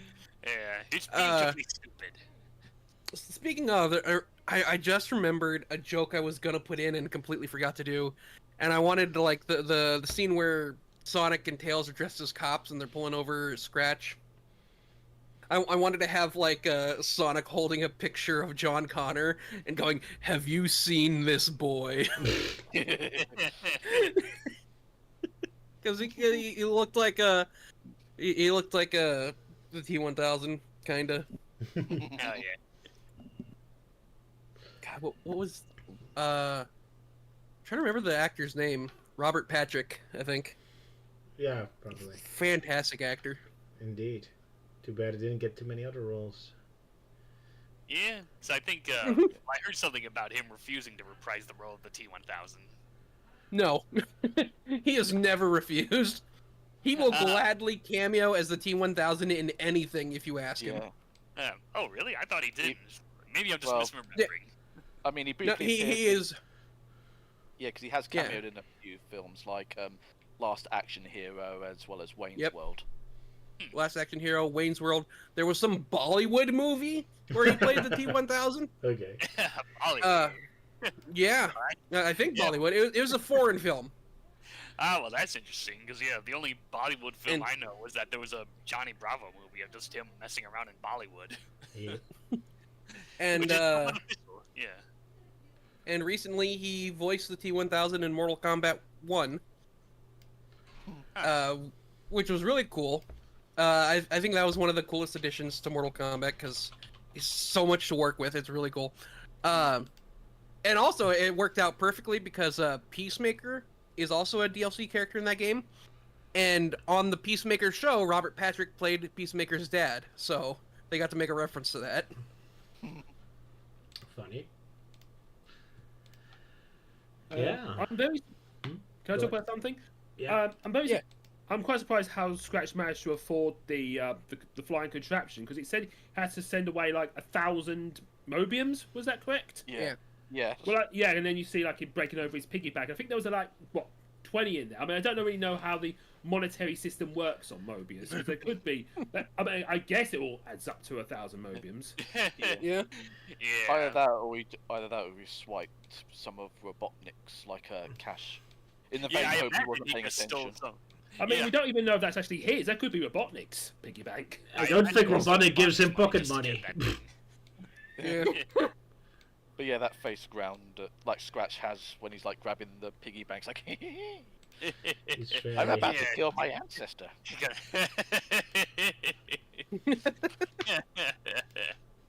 Yeah, so long, Freddy. Got for off to Robotnik. Oh yeah. What do you mean by killing his ancestor? Well, basically, the piggy bank is a chicken. Oh right, okay. Yeah. I see. Well, how can you kill your ancestor? Without killing yourself. Yeah. I mean,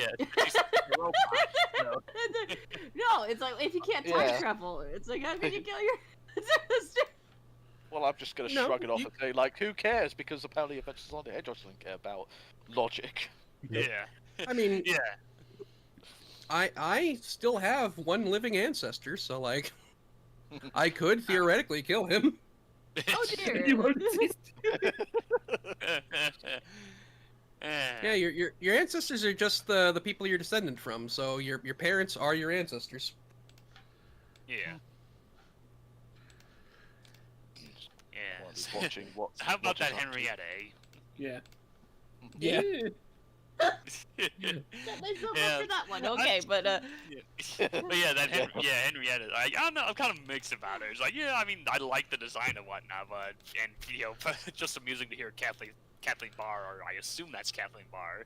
But yeah, she's just the stereotypical damsel in distress that doesn't do much. Especially when Rounder captures her, and then they put up an electric force field that only covers the front side. They can still move around anywhere else that isn't guarded. And I'm just thinking of that one soldier quote of "We have you surrounded, at least from this side." Yeah. Too true. But she doesn't want to get to safety. She wants to be rescued by her hero. Yeah. She then immediately forgets about and doesn't care because he wasn't exactly because he got his memory she's back. Depressed because she's depressed because that's not the real Edgar Eagle. Aw. Yeah, but she immediately disrespects the guy who was hanging out with her anyway. So it's like, okay, you can die now. You're not the person I thought you were. It's kind of cold from her. Well, I Poor mean, that was Scratch. when like Scratch was getting his memories back, so. Yeah, but he hasn't done that anything out. to her yet. It's not like he suddenly betrayed her or said anything to her. So she's like, be like, oh, you're not that good, fuck you, go die. Yeah. It's kinda gold from her, but oh well. It doesn't matter that you saved me multiple times. Yep. You're not the guy I thought you were, so you're nothing. Yeah, Scratch got no dick. That's why. Yeah, because Oh my God. technically Scratch never betrayed her or lied or did anything. Like, he just lost his memory. This He is not amused. was genuine. Yeah, and it goes well with that one pose that Robotnik does with Scratch. Yeah. What, the pose of like, come here? Yeah, that one. Oh yeah, that pose. It almost looks like he's about ready to bitch slap him. That looks Well, he terrifying, had to yeah. put him into a toaster. Yeah, I'll turn you into a toaster. Poor I'm Scratch. going to reprogram him into an umbrella stand. Just be gentle. Yeah.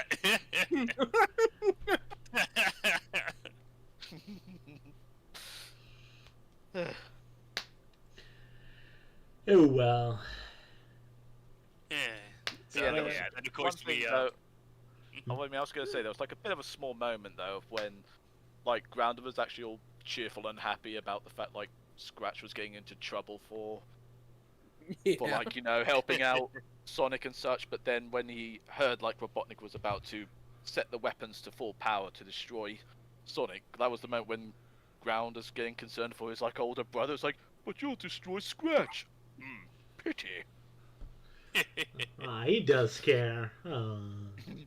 Yeah, he does care for his I older will- brother. Yeah.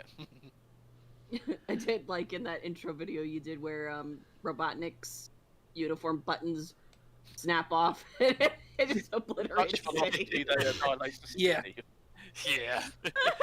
Force of speed destroys the I feel entire. like though it's like with that scene it's like Robotnik just inflated more than he already is. Yeah. Yeah, Well, especially you know, he's got an inflated ego. Yeah. Yes. It's like And there was it's like when he put on that uniform, did his ego just suddenly like get a boost? And so much it was too much, like his body couldn't contain Well, it. Well, I think all the body fat from his lower body ended up going straight up to his upper body. So that's why he's literally just so bloated. Yeah. and also when he had That's not why that works. What the hell? Yeah, there's still more mass. and also when he had that blood pressure thing and his head swelled up. Yeah. Oh yeah. No.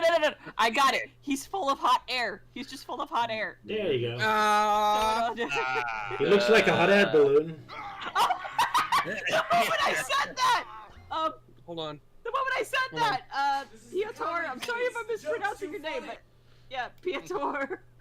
Well, Wojcicki, he said the same thing at exactly the same moment I said mine. He's full. In the comments, I can't pronounce your name. I'm sorry, but Great minds think alike. Piotr. Piotr. Yeah, it's like he's all... Yeah, great minds think alike. I also like at the beginning that the whole story was set up as a race between Scratch and Grounder, and despite the fact that Scratch first had to buy the helicopter and spent the whole night building it, he still got to Sonic faster than Grounder. So who knows what? Yeah. Because I think it's like Grounder just gave up in the end. He never did anything. Literal tortoise in the hare situation. I guess so, yeah. Also, gotta love that they just sell helicopters with machine guns included in a kid's Yes. show. Yeah. Hey kids, go buy your own helicopter. It comes with its own machine gun. Well, if you look Yeah. at very old like cowboy commercials, like you can send off to get like real guns and that. There was a nostalgia commercials episode where a kid could get a hat that has a revolver pop out. Oh, Oh yeah, those old commercials. It's like, yeah, buy all this cool stuff and lethal stuff, just in like a bunch of box tops Yeah. or whatever. Yeah. Yeah, it's just like remembering those like old 1950s sort of like paper ads saying like, "Hey, send us money, you get yourself this amazing submarine," and yet when they get it, it's just nothing made. It's just made out of cardboard. It's Yeah. like put it together. You pay like $30 for like pieces of card. Yeah. Oh man, it feels like you really don't see those kind of commercials anymore. You know, like, oh, send stuff, blah blah blah to earn this and that. I guess it's somewhat still around. It's just moved more towards the internet. You know, with like PayPal and Etsy and whatnot. But Yeah, it's just or basically sponsor videos. It's like, damn today's sponsor is Lake Nut Shavers. Those fucking sponsors, yeah. It's pretty much one of the many reasons why I refuse to be a YouTube partnership thing, because I just refuse to advertise a bunch of random products that I really don't give a shit about. In fact, I had one idea for an April Fool's video where like the whole video was like, oh, like forgotten media, blah blah blah. But first, a word from our sponsor, and then like it keeps going. There's like another sponsor and another sponsor, and all the time there's this random guy like, oh, when can the video actually start? And and then like by the end, when he asks for it again, the announcer just like shoots him on the spot. But yeah, that whole thing just kind of got scrapped because the more I thought about it, the more it just became a lot more mean-spirited and nasty. So it's like, nah, I don't want to do that. I'll probably make a parody of Raid Shadow Legends, like Sword Kill, where you get to be your own hero and stuff and do stuff. And you put your code, things. Oh yeah, decoder rings, yeah. Good times. Don't forget to drink your Ovaltine. Yeah, drink your Ecto Cooler, yeah. Alright, we got more of this episode. Or should we move on to Sonic X? And how is Elise doing? Does she have to leave soon? I think I can go for a few more minutes. Alrighty. Okay. I think I was a bit disappointed at the end where you see like the giant machines going towards Robotnik's fortress. You don't get to see it destroyed. Oh yeah, because they ran out of budget. Off screen. Yeah. I guess they just ran out of budget. That was a very weird ending, yeah. Yes, just fades out. It's like, why would you deny us a golden moment like that? Especially since now in the end, Tails just explains, like now his fortress is just a big hole in the ground. It's like, but we want to see it. Well, hey, at least we get to see more of Gary Chalk's voice acting role with voicing that turkey farmer. Yeah. Yeah, Farmer Peck. Yeah. Farmer Peck. Yeah.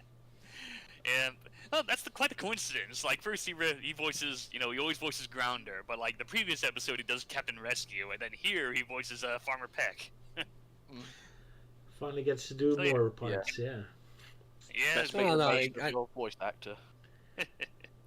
And then he moves on to Robotnik. That's not uncommon. Yeah. Yeah, that's true. Because in Sonic Underground, Gary Chalk voiced Robotnik and a handful of other characters. Yeah. And I guess Grounder's role in this episode was smaller. But speaking of which, it's kind of weird to have Scratch say more normal lines because his voice is really not designed to talk like a normal character. Like he's supposed to squawk everything, so it's kind of annoying to hear Scratch talk normally. It's like where's the ha ha ha? Where's that? Even though he says it just like very quietly when he's about to smash the piggy bank, like ha ha ha ha. Yeah, I like. What was I just? Yeah. When they asked him about Robotnik, and he's like, "Let's see, Robotnik," and Tails says he's a big fat badnik, and it sounds like Scratch gets offended. Wait, fat and ugly? And that's how Sonic knew he really lost his memory.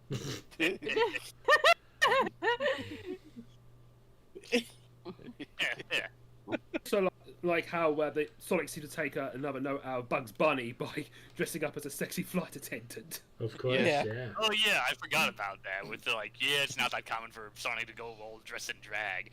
But then the hairstyle, it's like, yeah. I think after that, it's like, yeah, I forgot about that outfit, but now it just reminds me of Miss Swing from the Sonic mangas. It's because of the hair. They have similar hair. Yeah. Yeah.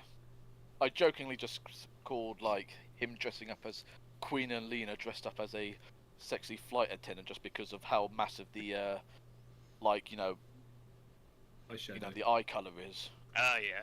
That seems just to Eyeshadow, consume his entire head. Yeah, the eyeshadow. Yeah. Also, nice placement of the photo being like right next to Euan's question mark there. Yeah, Queen Elise is a sexy flight attendant. Flight attendant?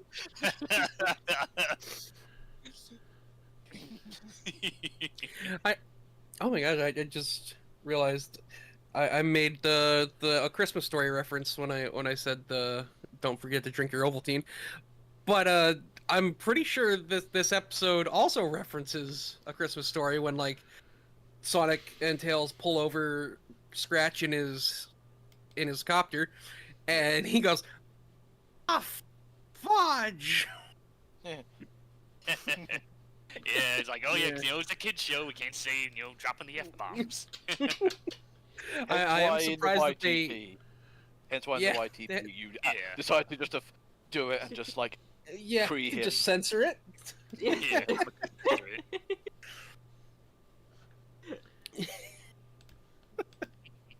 I decided to censor him twice, actually. Oh yeah. well yeah. Come back here, you prick! Come back here, you prick! How very British of him.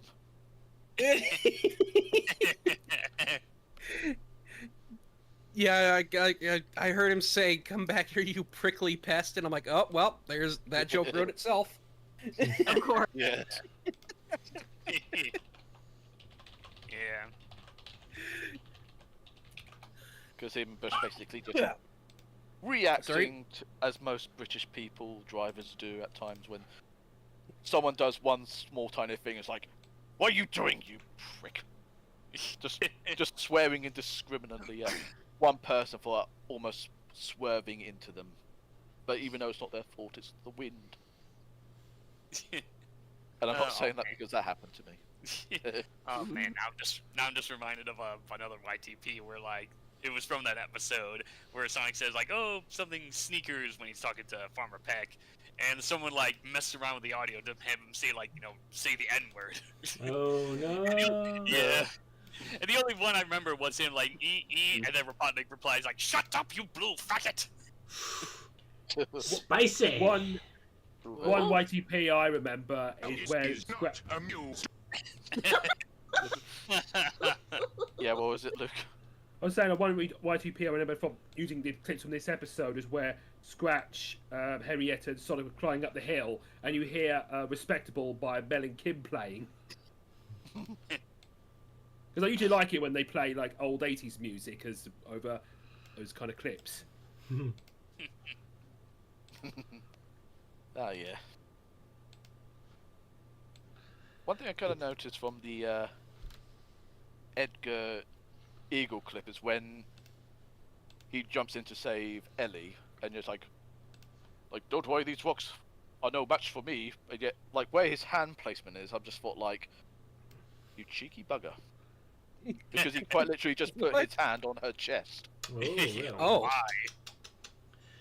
I did not notice that. She wants to feel her chicken McNuggets. Our chicken breasts, then, smarty pants. Is not amused. No. Yep. I knew that was happening.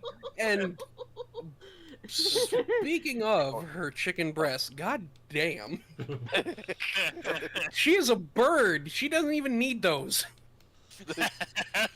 Yeah. Oh dear, how sad. Never mind. Hold up. In the live stream chat, I've actually got the screenshot in question. It's. Oh yeah. Oh my god. Yeah, these are my chicken breasts. Yeah. Oh no. Yeah. What an image to send to Lisa to her Mother's Day with, huh? Yeah. Oh, I am not doing that. Spicy. I think this is just Elise at the moment trying her best to avoid pushing the button. Batman, how could you?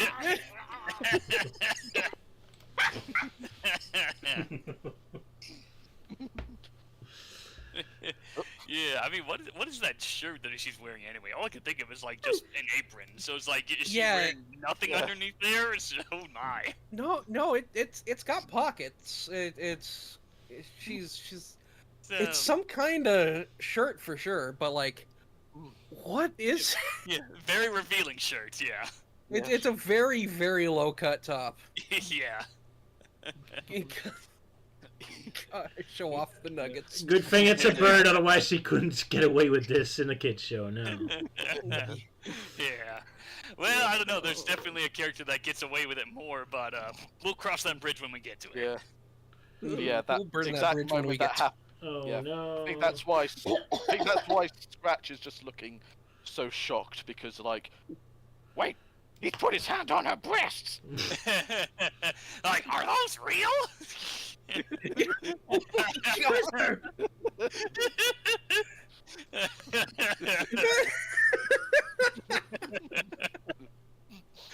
Oh my god. I can't unsee that. Wow! Yeah, Robotnik coming in. What are you watching? You're watching the news. Ever heard of Pornhub? Well, here's Porn Hut. Yeah. He like comes in, he's like, "What are you watching?" And then he sees Ellie, he's like, "What are you watching?" Oh, that's good. That's good.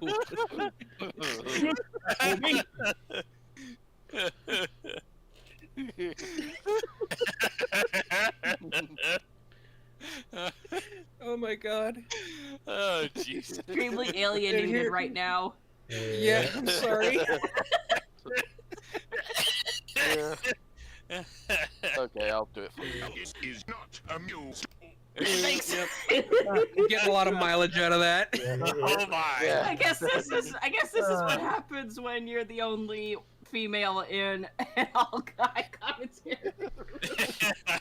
I guess so. We need to bring bring back Alex or Steph, or if she's still around. Yeah. Oh well. Whomever. Yeah. Sylvia more often, but Yeah, she's bring too it, busy Sylvia. moderating. Yeah. Although- I could ask Yeah, like, Steph, yeah, but she's very yeah, unfocused, so that's gonna be fun. We could bring in what's her name? The gal that voices Megalith. Yeah, Steph. We could ask her Oh, to share, that's but she's Steph. very focused. Yeah. Yeah, Steph. There's always Zoe, Tyga as well. Sure. Oh yeah, the gal that does Zoe in the IMP. Yeah. Options aplenty if we desperately want Yeah. to, yes. But it's not gonna make Milty any less preferred. Yep. Well, hey, in the past couple of streams, I've been a little more, a little more sustained. But I guess today I'm just really feeling some real slap happy. Slap. Yeah. Slap happy is an understatement.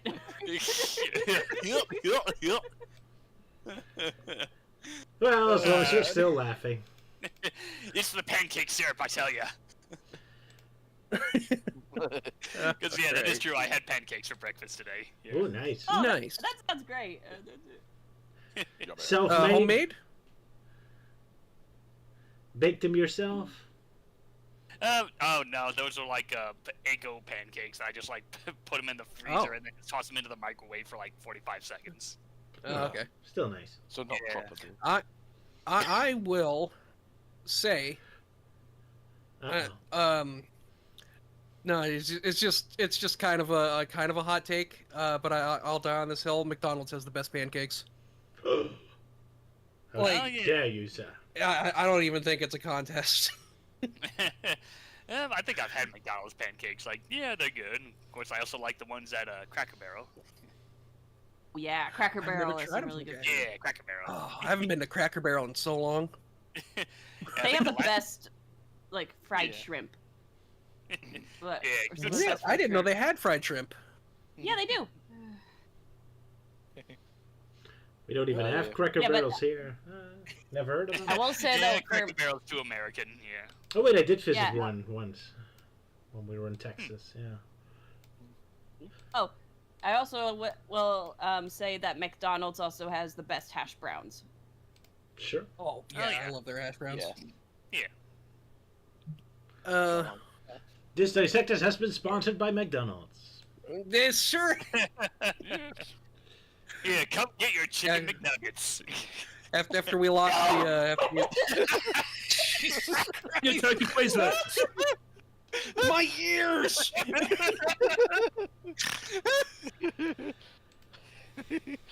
Yeah, exactly. That's exactly how everyone is at the moment. Like,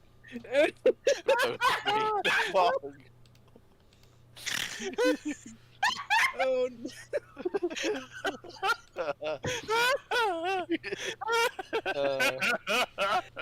poor Sala in his ears. we are losing our minds today. I think that's what happens with Adventures like the Hedgehog. Lack of logic makes us go bananas. Oh, jeez. Oh my god. Say, calm down, officer. Yeah, now I. Okay, I'm fine. Yeah. Yeah, I was just gonna say. We're yeah, moving on. We lost our. Moving on.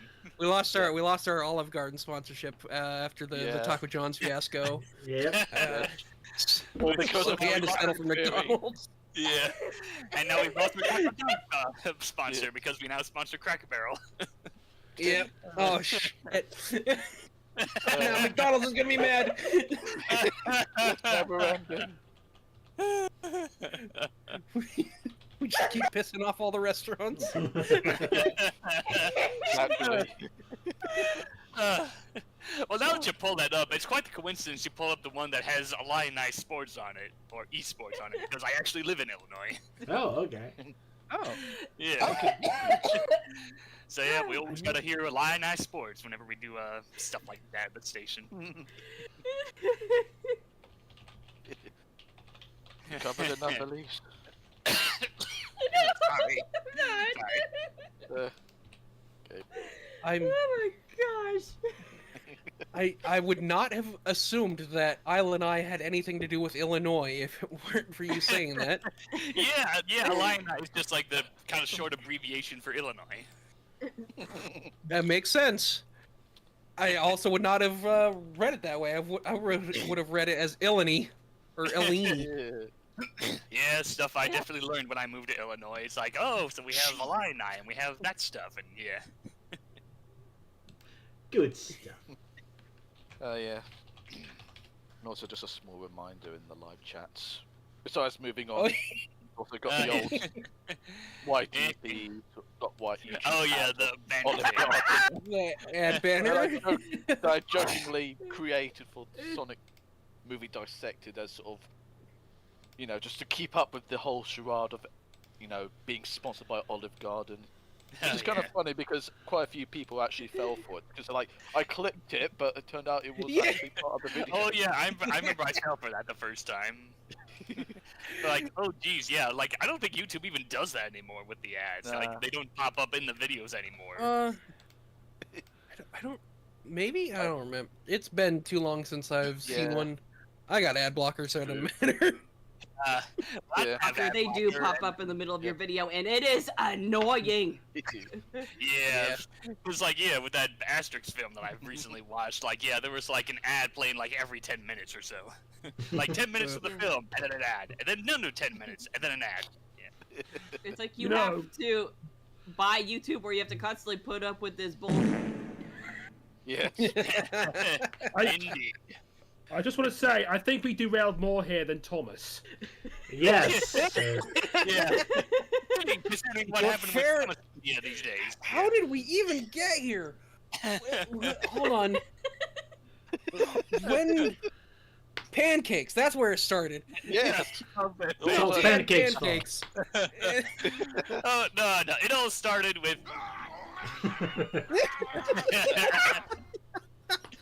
Yeah. Jesus Christ. Okay. Moving on. Alright, sorry, Sylvia. Yes, we'll we gotta move on. We're already pissing off the moderator. Yeah. Oh my gosh. I literally just wrote down I quit. It's like, I give up. I can't cope with you lot. Sorry. Oh my God. Okay. Yes. So we should move on to the Sonic X comics. Elise, are you gonna be sticking around for any amount of time? Well, I was gonna. I'm trying to think, because of how long it takes me to get back to Okay. I think I might have to sign off soon. It's just I do have a bit of a funny story to tell before I go. All right. Okay. Please go now. Yeah, better do it now. I broke my toe last week. Ooh, Oh, that's dear. not Oh, fun. Ouch! that's not funny. That's not funny at all. Yeah. No, it's not what happened. That's funny. It's Okay, because it was after I got home from work and I worked the evening shift, so it's pretty late. I decided I'm gonna take a shower before I go to bed. I'm in the shower, and then my foot slips out from under me. I fall, and as my foot goes back, I hit the side of the tub, and then I feel a pop. And so I fall down. Luckily, I missed the faucet, so I didn't hit my head. And so I'm just, just trying to get myself oriented. I get up, and then my foot hurts, and so I had to dry myself off, get myself dressed, and I had to go back to the emergency room for where I work. Oh, wow. So I had to go back to the patient. Hey guys. Oh yeah, hi guys. Bit of an accident, I know. Isn't it funny how things have suddenly reversed round? Fancy seeing you here. Yeah. Hi guys. How's it going? I only saw you like 30 minutes ago. So... Yeah. No. Oh dear.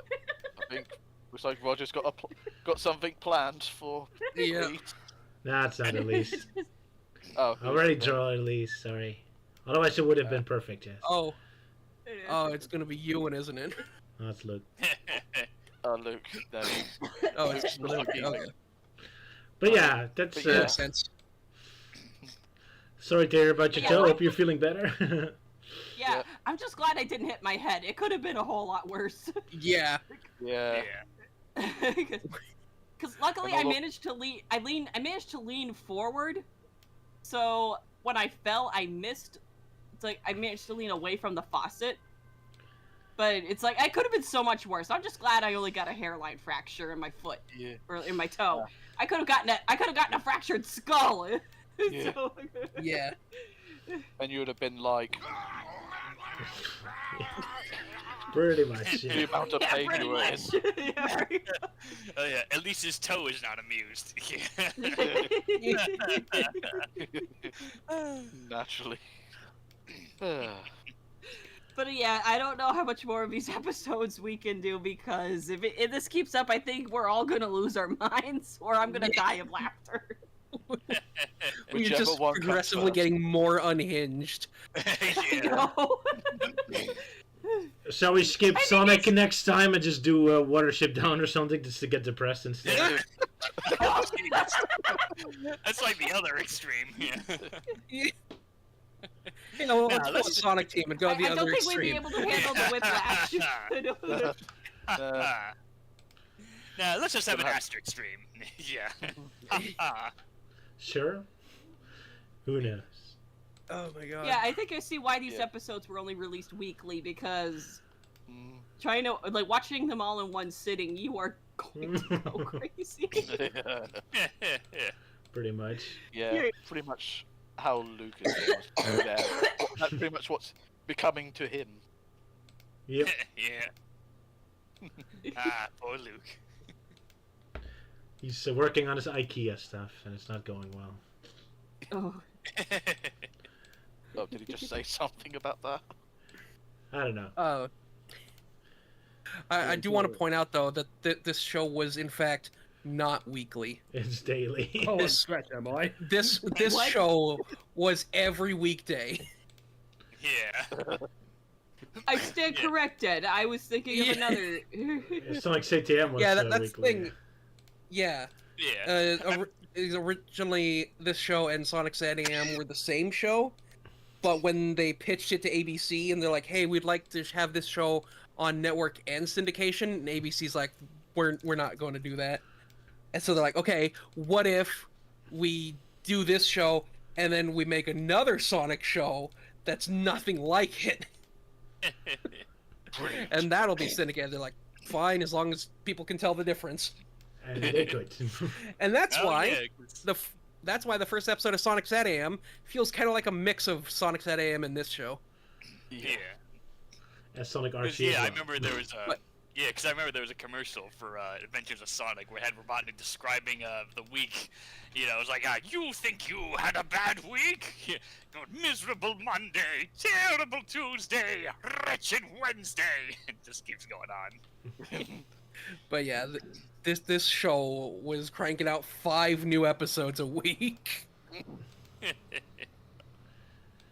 Pretty Yeah, active. it's not like today where we have to cram everything into like 2 seasons and then Give divide it like those that 2 amazing, like that amazing animation. You know, Yeah. because it's like, yes, it's wacky, but dang, is it also really good? Smooth. Yeah. Yeah. It was very impressive. When I was a kid, we had this UK breakfast show called The Big Breakfast, which did. Sorry, look, you cut out. Oh no! Which did? Which did watch. Don't leave us hanging, Luke. One episode No, up he's gonna into have 5 again. parts, which last about 5 minutes. Oh, we cut out again. Oh. Yeah, it literally cut out. Okay. One more As time. I was going to say, when I was a kid, we had this UK breakfast show called The Big Breakfast, which had episodes of Adventures of Sonic the Hedgehog. But what they did was take one episode and split the episode up onto in 5 parts to spread across the weeks, which would last about 5 minutes. Oh, that's weird and stupid. Okay. They did it with all the That's why cartoons they on that never show. did it again. That sounds And if you want to terrible. watch a full episode, you could watch it on Sunday. Okay. Yeah.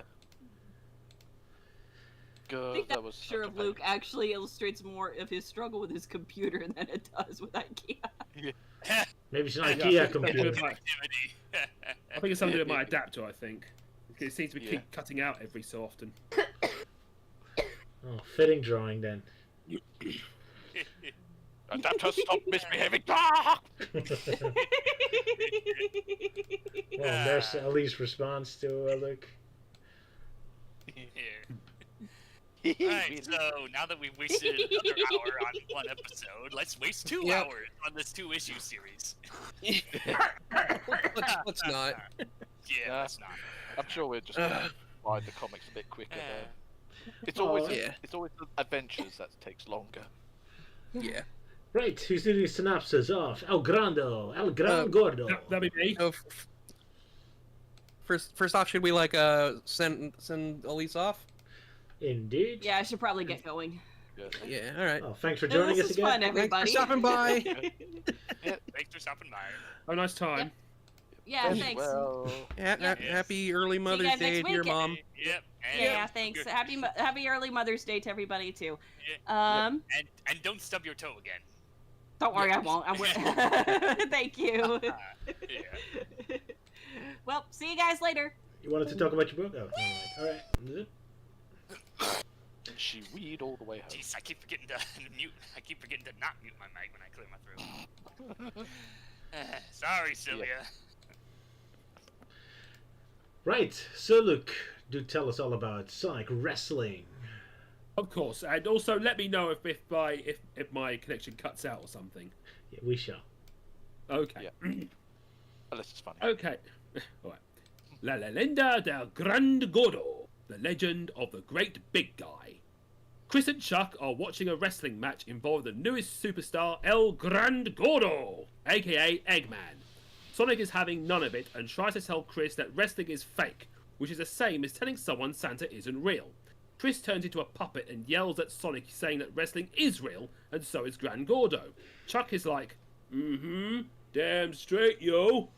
Chris points out how Gran Gordo is taking down a Kinnikuman reject, but Sonic points out he's obviously Eggman, so Chris and Sonic start fighting. Chuck calms them down and shows some tickets that Chris's father booked for Gran Gordo's next fight in Station Square. Being as the tickets are only for Chris and Chuck, Sonic can't come to the fight. Or could he? We see Gran Gordo going back to his trailer signing autographs for his adoring fans, and accompanied by a robot that looks like Mickey from Rocky and a thin-looking Don King. When entering the trailer, it's revealed that Gran Gordo was Dr. Eggman the whole time! Deco and Boca remind Eggman that the reason behind the whole wrestling persona was to bring in lots of green slips of paper, money, to fund his next big creation, a giant Sonic-stomping robot. As Eggman is flexing his guns, we see a very creepy robotic imp hiding under the bed with pink fumes coming out. The robots also reveal that Gran Gordo always wins by using his sequins, which are actually tiny robots that get all over his opponents, making them attracted to a giant magnet hidden under the ring, which makes them stuck to the ground. Unable to get up. As Eggman and the robots are arguing with each other, Boken emerges covered in candy floss. He apparently ate so much he starts to get a bit hyperactive. As Eggman looks at his mask, there was a knock at the door, so they had to quickly get back into their disguises. Gran Gordo opens the door to find TV reporter Scarlett Garcia, who wants to hear his reaction about his next opponent, Sonic the Hedgehog. Who will win? Place your bets now, people. All proceeds go to charity. Chris is excited that Sonic is going up against El Gran Gordo, but then Knuckles comes in to be Sonic's trainer, who's going to make him eat lightning and crap thunder. And so the montage begins with Knuckles encouraging Sonic while the robots think it's all over for Gran Gordo. Meanwhile, Bookun has now gone Gollum mode, looking over the precious city after eating his pizza and Pepsi. He also brushed his teeth, as well, which was very important. It is the night of the big fight between El Gran Gordo and Sonic the Hedgehog. Sonic comes into the ring weighing 55 kilograms. Then Gran Gordo comes in weighing 128 kilograms. Deco and Boko activate the magnet as the two get ready to rumble! Sonic goes in for Gran Gordo first, but misses him and ends up covered in robot sequins. Sonic gets pulled to the ring via the magnet, and it makes him realise the fights were rigged. Gran Gordo goes in to flatten him, but Sonic gets off and pulls his cape over him. Now they are both covered in sequins, and the magnet is making it hard for them to move. Chris and Chuck think they're just standing there, menacingly. Backstage, Knuckles catches Deco and Boga up to no good, but both Sonic and Gran Gordo got back to grappling each other as it appears someone chewed through the cable of the magnet. Almost done. Sonic gets the upper hand and decks El Gran Gordo. Sonic was about to unmask him, but Eggman wants to stay as Gran Gordo and wants to give up his villainous ways. Sonic looks at the sad-looking Chris and allows Gran Gordo to get up and, in return, makes Sonic the winner of the match. Sonic decides to let Eggman keep his Gran Gordo persona, but in the shadows, Boken was watching the match. Although he is Boken no more, he's now the Cape! Or Dr. Diabetes. Dun dun dun. Dun dun dun. Ah, yes. The introduction of El Gran Gordo. It's kind of interesting to see Sonic and Chris at odds for once. So directly. Funny. Yeah. And not just out of like mean spiritedness, but just as an interesting character dynamic, since you almost never see. I love the panel where Chris is yelling at Sonic, thinking that wrestling is fake, as if to say, "You sit upon a throne of lies." Yeah, Sonic and Chris arguing, much to Euan's dismay. I like the other picture, the next page, where Sonic is grabbing his throat, and Chris still wants to choke him to death. Like, oh, I'm gonna kill you. Quite bloodthirsty of Chris all of a sudden to put Sonic in a chokehold. He's got the red mist. Yeah. Even Ian Flynn knows that he's nobody likes Chris. Because he wrote the story and just made him act out like that. Also love how it's funny how like Chuck just keeps looking though. It's like, now kids, just you relax. Even despite the fact Chris is like, I'm gonna kill Sonic. It's like now you'll have time to kill each other over dinner. Yeah. And how smug and happy he is, even though Sonic doesn't get the ticket. It's like, only we have a ticket. You get to screw yourself. I also like Sonic's Gene Simmons impersonation in the first panel. His tongue hanging out. With that long tongue there, yeah. Oh, right, yeah. Yeah, that is quite a long tongue there, yeah. Melty, did you move away from your mic again? Oh, no, I moved the mic down. That's what it might have sounded weird. Yeah. Okay. Yeah, I moved it up and then I moved it down. It's gotta be right smack dab in the middle. But yeah, this is an interesting story. I like, as I've said time and time again, I like it when villains turn hero. So like seeing this as like a believable heel face turn for Eggman is pretty cool, because like he's not doing it because like he's suddenly good. He's just having so much fun and enjoying the praise of people that he's just like, I could give up villainy for this. Yeah. I wish this was an actual animated episode. I have done a lot of the comics. The comics are pretty good, well written.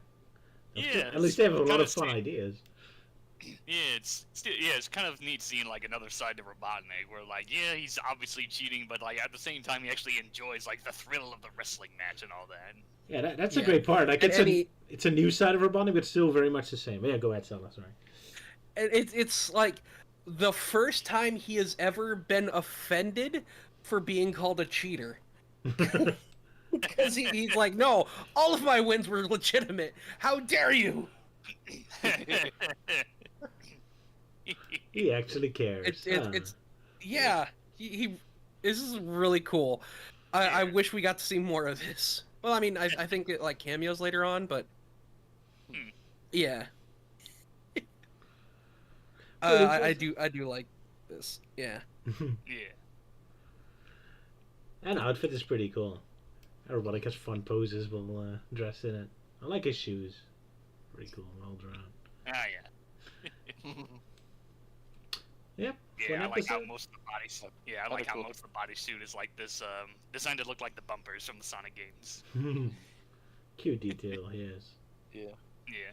Robotnik randomly appearing out of nowhere just to train Sonic. Oh yeah, that was also fun.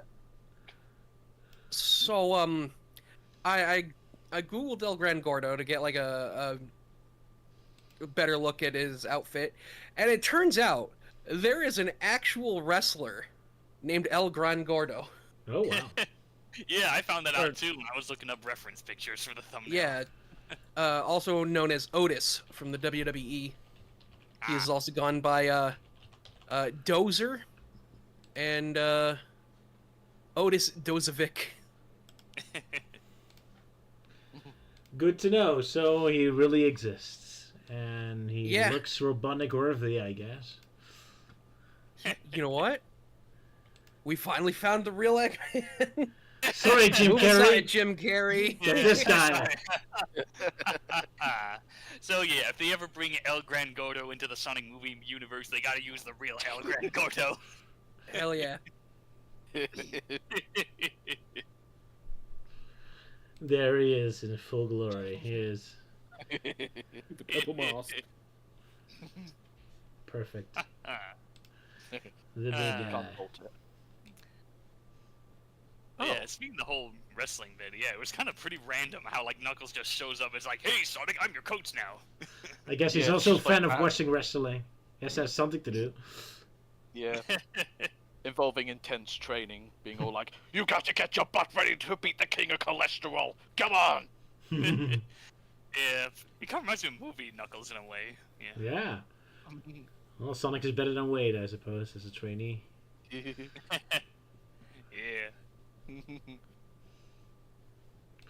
Good stuff. But yeah, I gotta love how Chris and his grandpa aren't for Sonic, but are for Robotnik. Sorry, Luke, go ahead. I was just looking up like the real El Gran Gordo, and there's like panels of or strips of like, well, it looks like El Gran Gordo going up against Andre the Giant, but I think that's from a future issue. Yeah, that's a future issue, because yeah, this won't be the last time we'll see of El Gran Gordo. Alrighty, good to know. Yeah. But yeah, I gotta love how Chris and Grandpa aren't even for Sonic, but are still for Gordo. Poor Sonic. Chris has betrayed his great love. Yeah. How tragic. Yeah. And of course, you got Bokun going full Cornholio mode. Oh yeah, it's like the whole bit of like Bokun being addicted to sugar. Like, I think that happened in the previous episode. But I guess now it comes to a head where he's like really hyped up that he becomes like this hyperactive supervillain. Yeah, fun little detail. Yeah. Great to use Although I still find it weird with like how they designed the cotton candy coming out of like Bokun, because like, you know, the splotch is like, okay, you know, that's what cotton candy looks like, but it looks like it's smoke. The way it's designed is coming out of Bokun's mouth. Like, what is that kid? What is that bot smoking? It looks like actually he's hiding under the bed. Looking very creepy. Yeah, and he's hiding under the bed. Yeah. That is nightmare fuel. Also in the panel where Boko, no, it is Boko. Yeah. Deco Boko.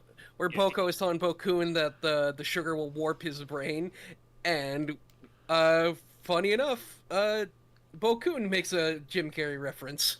Oh my goodness. Oh yeah. He goes, He Yeah, but was couldn't go with predicting it. the future. They knew it was coming. Yeah.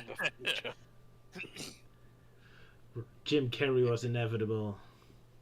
Yeah. Yep. That's an interesting detail. I didn't even notice that. But yeah, you're right. There it is. Going full Ace Ventura. How fitting. Yeah, anything else? Anyone impressed by Chris's awesome move when he's talking Sonic about his fight with El Grande? Doing his Super Mario pose. Angodo, yeah. One thing I did notice is that Knuckles seems to be more classic Knuckles with modern Knuckles proportions this time. He doesn't have his purple eyes.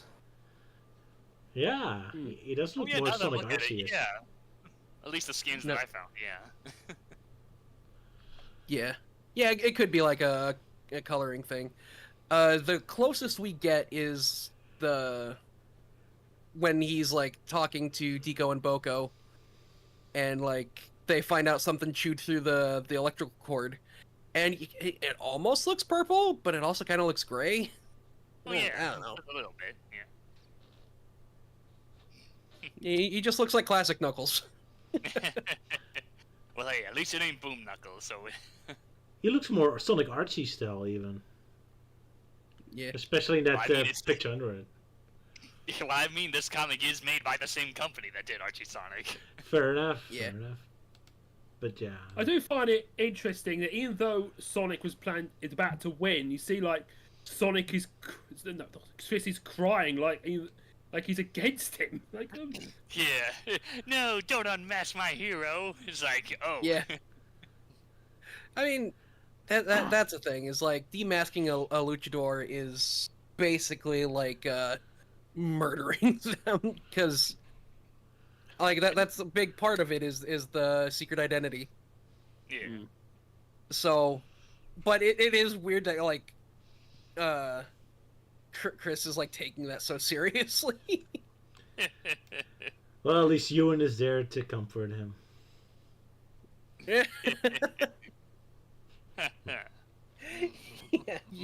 Euan's just like, hold on, where come here, Chris. I'll comfort you. I just want to talk to him. Yeah. I just want to talk. Cry like a baby. He's probably like, I'll give you something to cry about, mate. Yeah, it's like, oh, you're crying. Here, let me wipe those tears away. But I just socks him in the face. No, just pepper sprays him. Pepper sprays him. I wouldn't use pepper spray. Here, let me dry those tears with this flamethrower. Or what they did in The Simpsons using a hairdryer. There you go. Yeah, I was wondering if someone's going to make that reference. Nope. Well, exactly. I do wonder if people nowadays know who Don King is due to the reference. Yeah. Probably not. I was also surprised to see Deco dressed as Don King. Oh, so that's what the outfit was referencing. Yeah. I kept thinking it was looking like a character from Mystery Science Theater 3000. Yeah, it does kind of look like that. Could fit right in there. Or it's like a vampire or something. I did not get the reference either now. Oh well, we're not sports fans. We're too nerdy for that, I guess. Yeah, I'm not really into wrestling. Yeah. Despite the fact that I made the thumbnail. I posted a picture of him in live chat. Alright. Oh, that's it, yeah. Yeah. Wait, is that like Eddie Murphy or is that a different guy? No, that's a real person. Oh, okay. That is Don King. Okay, because it just reminded me of a different character that Eddie Murphy played, yeah. He does have an Eddie Murphy smile, at least. I'll give you that. Yeah. There was also a reference to him in The Simpsons where he was Dedrick Tatum's promoter, I think. Okay. Okay. Oh my god, he is 93. Ooh. Oh wow. That's still trucking? Like still around or? He's still around, yeah. Oh wow. Much like real boxers, he doesn't go down that easily. Yeah. He's a tough guy. Alrighty. Anything else about this episode, or shall we move on to its sequel? I mean, I don't know. I got nothing. Yeah, I think I covered everything I wanted to talk about. Yeah. So let's move on to part 2. Kind of, yes. Conquest is like a box of What- chocolates. Hold on, actually, I did have one last thing I wanted to say about issue 26, Mhm. and that's when Scarlett Garcia is interviewing El Gran Gordo, and she's blushing. Oh yeah. Oh yeah. Oh my. Oh, she really loves that El Gran Gordo. Yeah, who doesn't? Yeah. El Gran Gordo gets all of the bitches. I'm half Naturally, expecting. He's got a very sexy mustache. No, Yeah, I just can't even. I can't even say that. Yeah. I was gonna say I'm like half expecting El Gran Gordo to be like a skin in Sonic Rumble, but then I remembered that would involve Sega making an Archie reference outside of Sonic Speed Simulator. Oh no. Oh yeah. that would involve that Sega actually cared about their past, which they clearly don't, because bland image. Yeah, more like bland image. The moment they do that Hey. is when Yeah. their balls retreat back into their body. Probably. Poor Melty, man. No respect Yeah. for Yeah. Yeah, I mean, I guess some could argue like the whole backstory of the Chaos Emeralds that were established in Sonic Frontiers, like, oh, they came from space. It's like, oh yeah, just like in Archie Sonic. But I pretty much would chalk that up to just pure coincidence, because supposedly, crap, I can't remember the guy's name. The idiot that runs on Sonic now. you. Am I an idiot who runs with Sonic? No, not that. It's the guy that's always making dumb statements whenever he's interviewed and talking about Sonic. Why am I blanking out on this? I'm always bitching about this guy. Jeez. Aaron Weber? No, surprisingly no, not Aaron Weber. It's the other guy, the Japanese guy. Takashi? Is that it? Kashi Izuka? Izuka, that's it. Why the hell did Yeah. I forget that fucking name? You know what? Fair. You know I what? don't know. It's the damn pancake syrup wearing off. Yeah. Yeah. Oh god. Yeah, you're like Bakuna But yeah. at this moment. Yeah. So yeah. Like up on sugar, but now it's starting to wear off. So yeah, Izuka. Yeah, apparently Izuka was the one who came up with the idea about, oh, the Chaos Emeralds now they come from space now, which is quite the coincidence because that also happened in Archie Sonic way before Frontiers happened. But yeah, as I said before, I chalk this up as just coincidence because I highly doubt he's read anything from Archie Sonic. Not likely, no. Although he says he loves manga. But then again, Archie Sonic's not manga, so... Yeah, but yeah, sadly, Archie was never released in Japan. Like, it was released in the United Kingdom, Germany, and France, but no Japan. Nor in the Netherlands. I barely ever saw it here. Ah. Tragic indeed. Womp womp indeed. The world was hidden away from the greatness of Archie Sonic. Indeed. That's how it goes. Alright. Shall we move to Revenge Like a Box of Chocolates? Yeah, part 2 of El Gran Gordo. The epic saga. Alrighty, so in this thrilling episode, a new mysterious mystery fighter of mysteries challenging our heroes mysteriously. One lovely evening, El Gran Gordo is back in the ring for another match, while highly honored guests such as the President of the USA are watching. A glory for El Gran Gordo for keeping the President occupied and away from his office before he starts implanting even more insane tariffs. Eggman's epic match is against a Chicken Nugget, the most fierce of opponents. Sadly, we get cheated out of an epic showdown between Gran Gordo and a Chicken Nugget, as it's revealed it's actually Deku in disguise. He's there to warn El Gran Gordo, but he gets crushed for his troubles. Meanwhile, Boku has watched way too many Adventures of Sonic the Hedgehog cartoons and thinks that disguises actually work. Sadly for him, Ella is very grumpy because her disease that made her skin all bleak is still not moving away, and so she has very little patience for Boku, until he finally comes clean and tells the truth, which works. Because those wonderful human morals, they always save the day. Like I said, Adventures of Sonic the Hedgehog might be even wrong with the disguises, but it was absolutely true about its Sonic segments. Anyway, he's here to warn Sonic of an impending danger as a disaster is about to happen. Before we know what exactly, we cut back to the wrestling competition, where the doors suddenly slam tight, everyone's locked in, and a sinister figure reveals itself.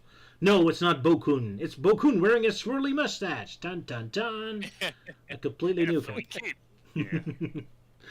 Not a hat, Sally. Shame, huh?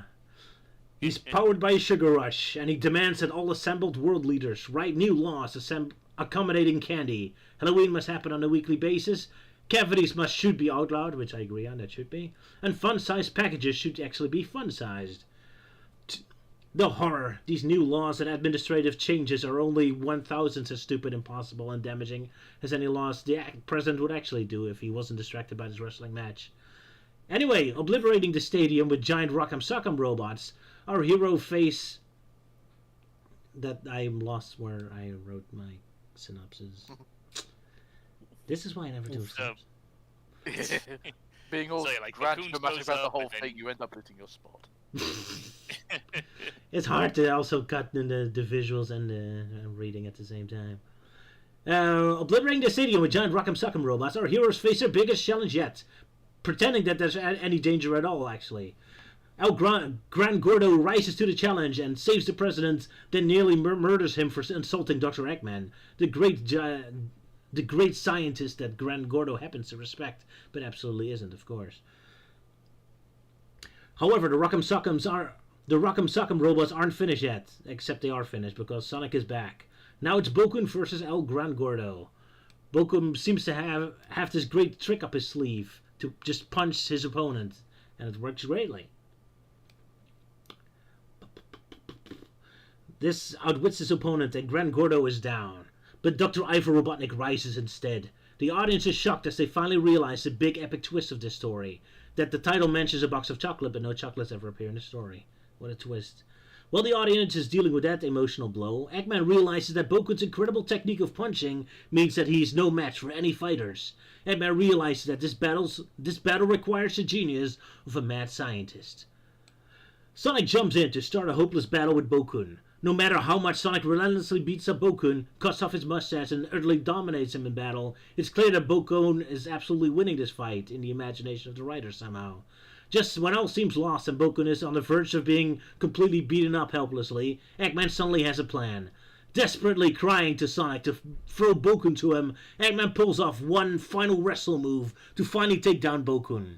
Or rather, he realized that Bokun was already about to fall asleep because of a sugar rush, and Eggman just wanted to do one last cool move to pretend he was actually useful. Sadly, this is the end of El Gran Gordo's career. With bitterness in his heart, Eggman leaves, saying his career in wrestling goodbye. However, the danger is not over yet, as more destruction suddenly occurs, as Sonic suddenly loses his sanity and viciously destroys the fourth wall. He tells us he's planning to become a Mexican wrestler himself, and then he says he won't. The end. So, there you go. And I forgot that. And that was my attempt to do a synopsis, and I failed. Well, it was the last one. Yeah, this is pretty much the result of when no one claims like any of the synopsises. Yeah. Or Roger has to do it himself. Indeed. Oh wow. So,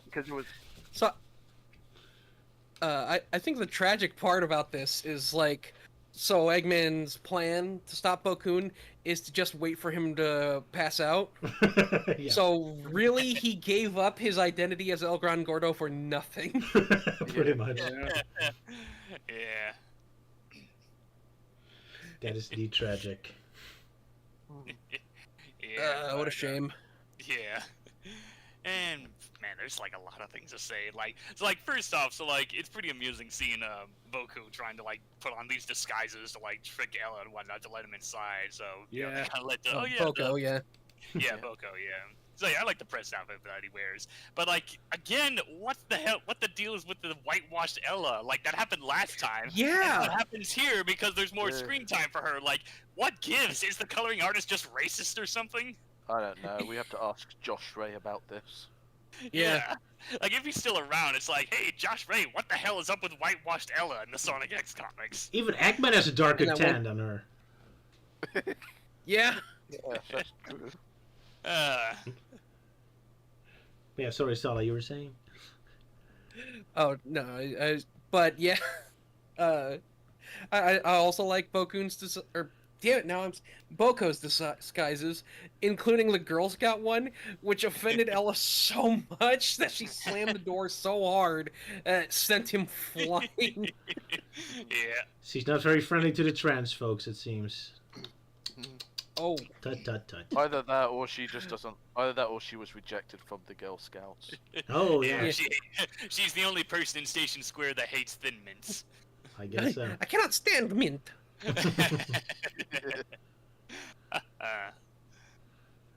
I agree, mint sucks. Even a cookie and Yeah, chocolate form. the peanut butter Girl Scout cookies are way better. There you go.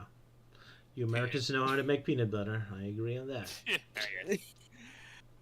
But yeah, like looking back at this, when Bokoon reveals himself, like, oh, I'm the big baddie, blah blah blah, and then I was looking back at the issue, I'm like, oh, they threw in a Mighty Python reference. Oh, really? Did they? Yeah, it's the whole like eki eki eki katsing zoop sowie, and that was like, Oh. yeah, Yeah. that was when like wow. the Knights renamed themselves. Yeah. Was that from the Knights Who Oh Say my- Knee? Yeah, that's when like the Yeah. Knights Who Say Knee like suddenly renamed themselves. Yeah. Oh. Oh wow, that is pretty obscure. I didn't catch that, no. Art- That explains it. So it's Archie Sonic yeah. Riders are just on something else. Well, it was. Well, Ian Oh, Flynn hey, is it was the obviously a hell- big fan of Monty Yeah. Python. Back in Ian Flynn's heyday, before he got real Oh. lazy when writing IDW Sonic. On that same page, there's also a zeroing reference where they tried, when the Yes. president and his aides tried to escape, he says, "There, you have no chance to escape. Take your time." And before that is I have set up the trap, as a reference to someone set us up with a bomb. Oh. Wow. And, Yeah, and but- I guess how are you everyone could be how are you gentlemen. So all three of those are just Zero Wing references. Well, that's Ian Flynn for you, I guess. I guess Flynn just had Zero Wing on his mind when writing this story. Yeah. Well, at the time this issue's released, I think All Your Base was still a pretty relevant meme. Yeah.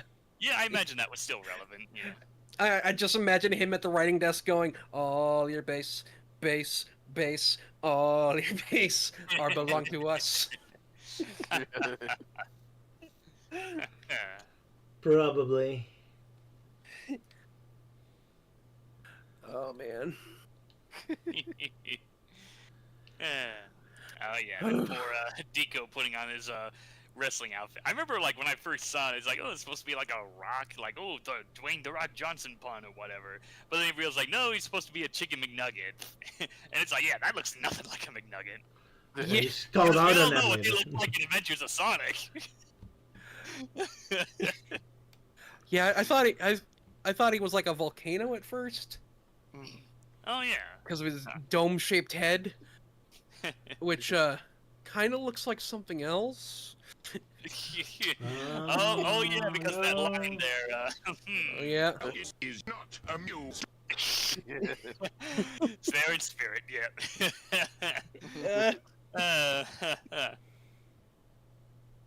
Oh my god. Yeah, I guess. Yeah, anyway.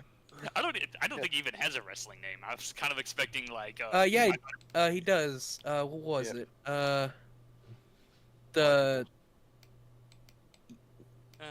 Mighty Morsel or something. Yeah. the Mighty Mighty Morsel. Yeah. I just kept thinking of Mighty Meatball because the outfit does kind of Yeah. look like a meatball.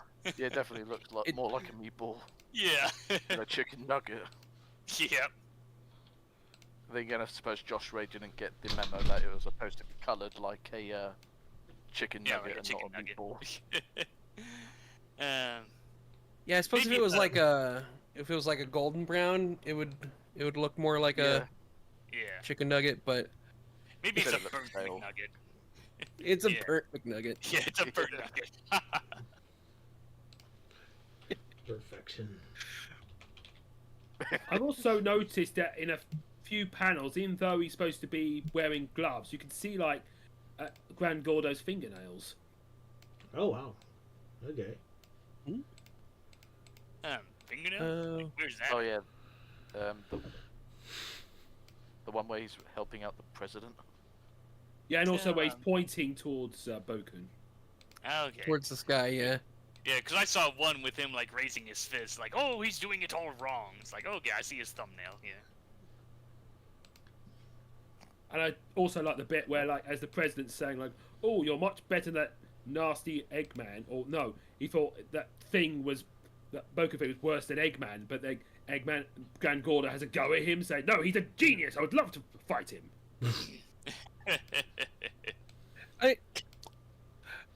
Here's the interesting thing about that particular frame is Eggman actually words it in such a way to... I don't think he did this intentionally, but he words it in such a way that he's not exactly defending Eggman.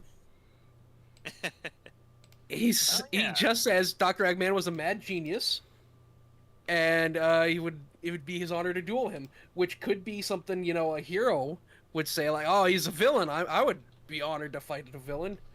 Yeah. So I don't think it was intentional, but his wording there is it's just vague enough that his intentions are unclear.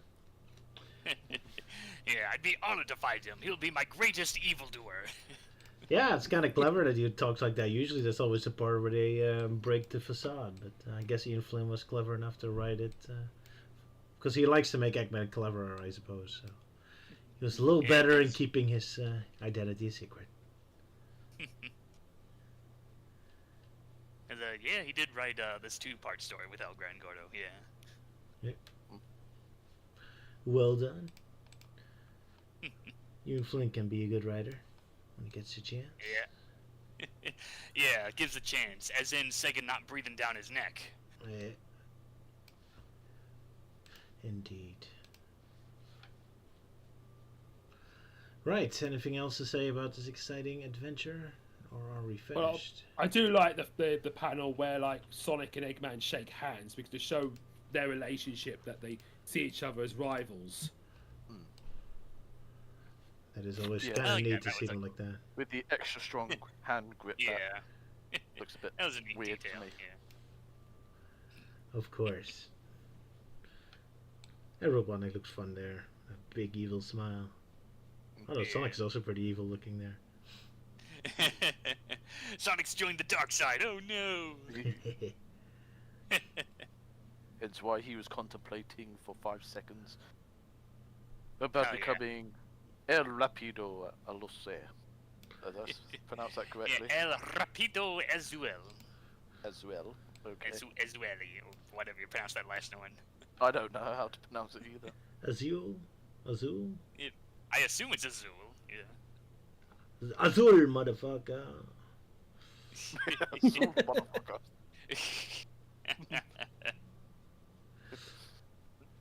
Motherfucker. Spicy jokes.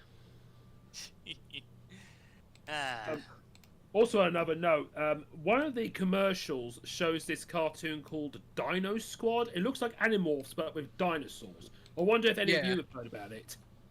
Promo of Dino? What? There's a commercial, an advert called Dino Squad. Yeah, it's like Oh, yeah. the second to last ad. Well, the scans that I have, they don't have any of the ads. Oh, okay. same. Yeah, I'm think using that- Graphic for this. You don't have the Yeah. original comic? Yeah. How dare you, sir? We Uh, don't I condone will- piracy I will- here. I mean, how can you even say the original comics? Because, like, these never got the graphic novel reprints, so I had to... No. Every scan that shows up are always in low-quality scans. Alright, but yeah, I'm getting the Post advertisement. it in live chat. Thank you. No, so basically, Alright.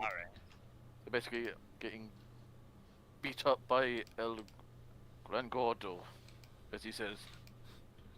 You and you're the mighty mortal. Yeah, because you were in such a perfect place there with the panel. I couldn't resist. But yeah, join Dino Squad Weeklies. I never heard of it either. Nope. But Yeah, looks cool, same I here. guess. Oh yeah. I feel like I might have seen it in a Archie Sonic issue somewhere, but yeah, never really seen the show. Yeah. Yeah, I don't think I was really that big into CBS back then, or at least cartoons that aired on CBS.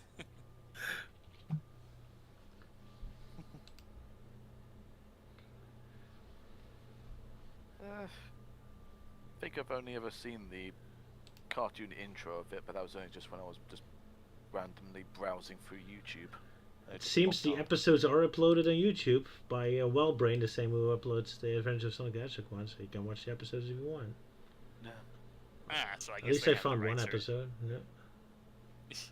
Yeah, I imagine by now, hope someone was like uploaded the series somewhere and not have it become like lost media. Yeah, it's the official studio, I think, or at least someone. But yeah, they are to be found if you're curious, I suppose. So enjoy.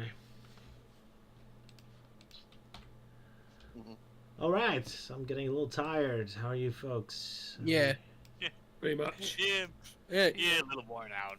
I'll just say we've definitely run out of steam. Yeah. Well, I'll just say this: despite the fact that the comic, how it ended like that, this won't be the last time we'll see of El Gran Gordo. That's good to know. Yay. El Gran Gordo will return when we get there. That's In good Avengers to know. 5. Avengers 5, yeah. And he just kicks everyone's ass, yeah. You should. All right, looking forward to that. Yeah. Yep. Well, happy Mother's Day soon, everyone. Don't think there's any much of a real theme going on for next week. Well, not next week. Next stream. Yeah, not that I can think of. I know, in terms of the Sonic X comics, we're actually going to be seeing the return of Chaos, so that'll be interesting. Oh, okay. Did not expect that. Yeah, because Yeah, because I'm looking at the list that we have, so like, oh yeah, next one's a two-parter. Yeah. All right. whilst for Adventures of Sonic the Hedgehog, it's one where apparently Sonic's shoes go missing, and the other one is when Tails adopts a pet that just eats everything. Oh yeah, Goopster! Yeah, that one. Yeah. Oopster. Good stuff to look forward to. Alrighty. Then see you folks Lucas- next time. Yeah, and Lucas is also Yeah. going to do the thumbnail, as he's volunteered this time. Yeah, because I felt like I haven't drawn anything in a long time. I want to get back into drawing. I've recently ordered a set of mechanical pencils off Amazon. Ooh, So alright. it'll be nice to draw. Ah, nice. So we're getting Yeah, something fun. special. Looking forward to that. Good luck. Yeah. Yep. The next YTPs will be someone else, because I can't really do them next time, mainly because I'm really focused on Forgotten Media's Oz month this year. So yeah, all throughout May I'll be doing at least 2 episodes talking about some more obscure stuff from Wizard of Oz. I saw someone mention in comments Marine. Didn't we learn something about Marine today, this week? That's officially declared what Oh. power she had? Oh right, the Marines showing up in the mobile games. Yeah. So Yeah. they finally declared what her powers And then were. Yep.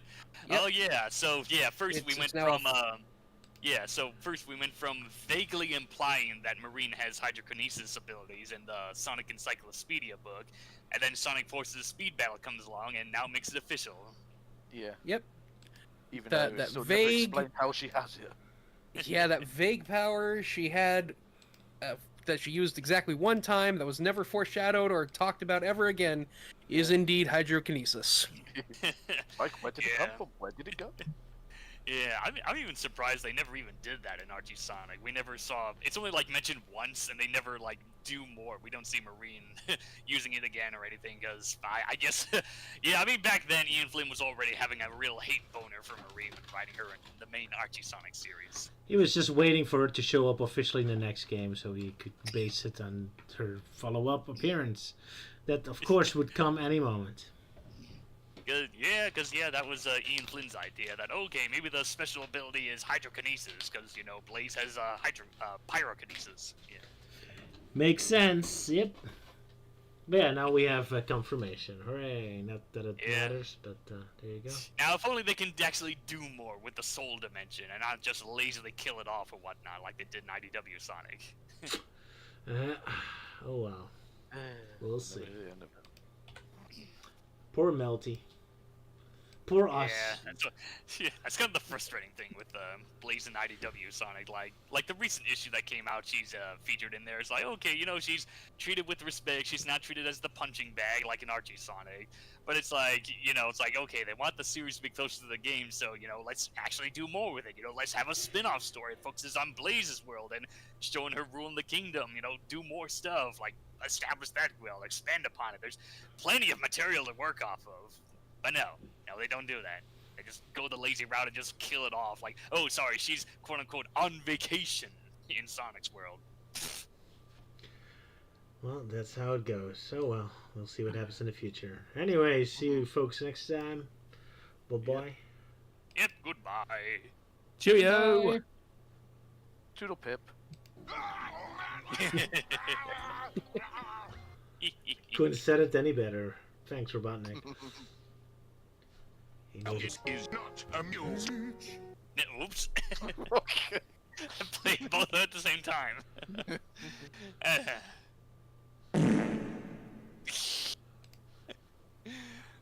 What was even that other jingle? Something about piano playing or something? Oh, that was hold on. I got it.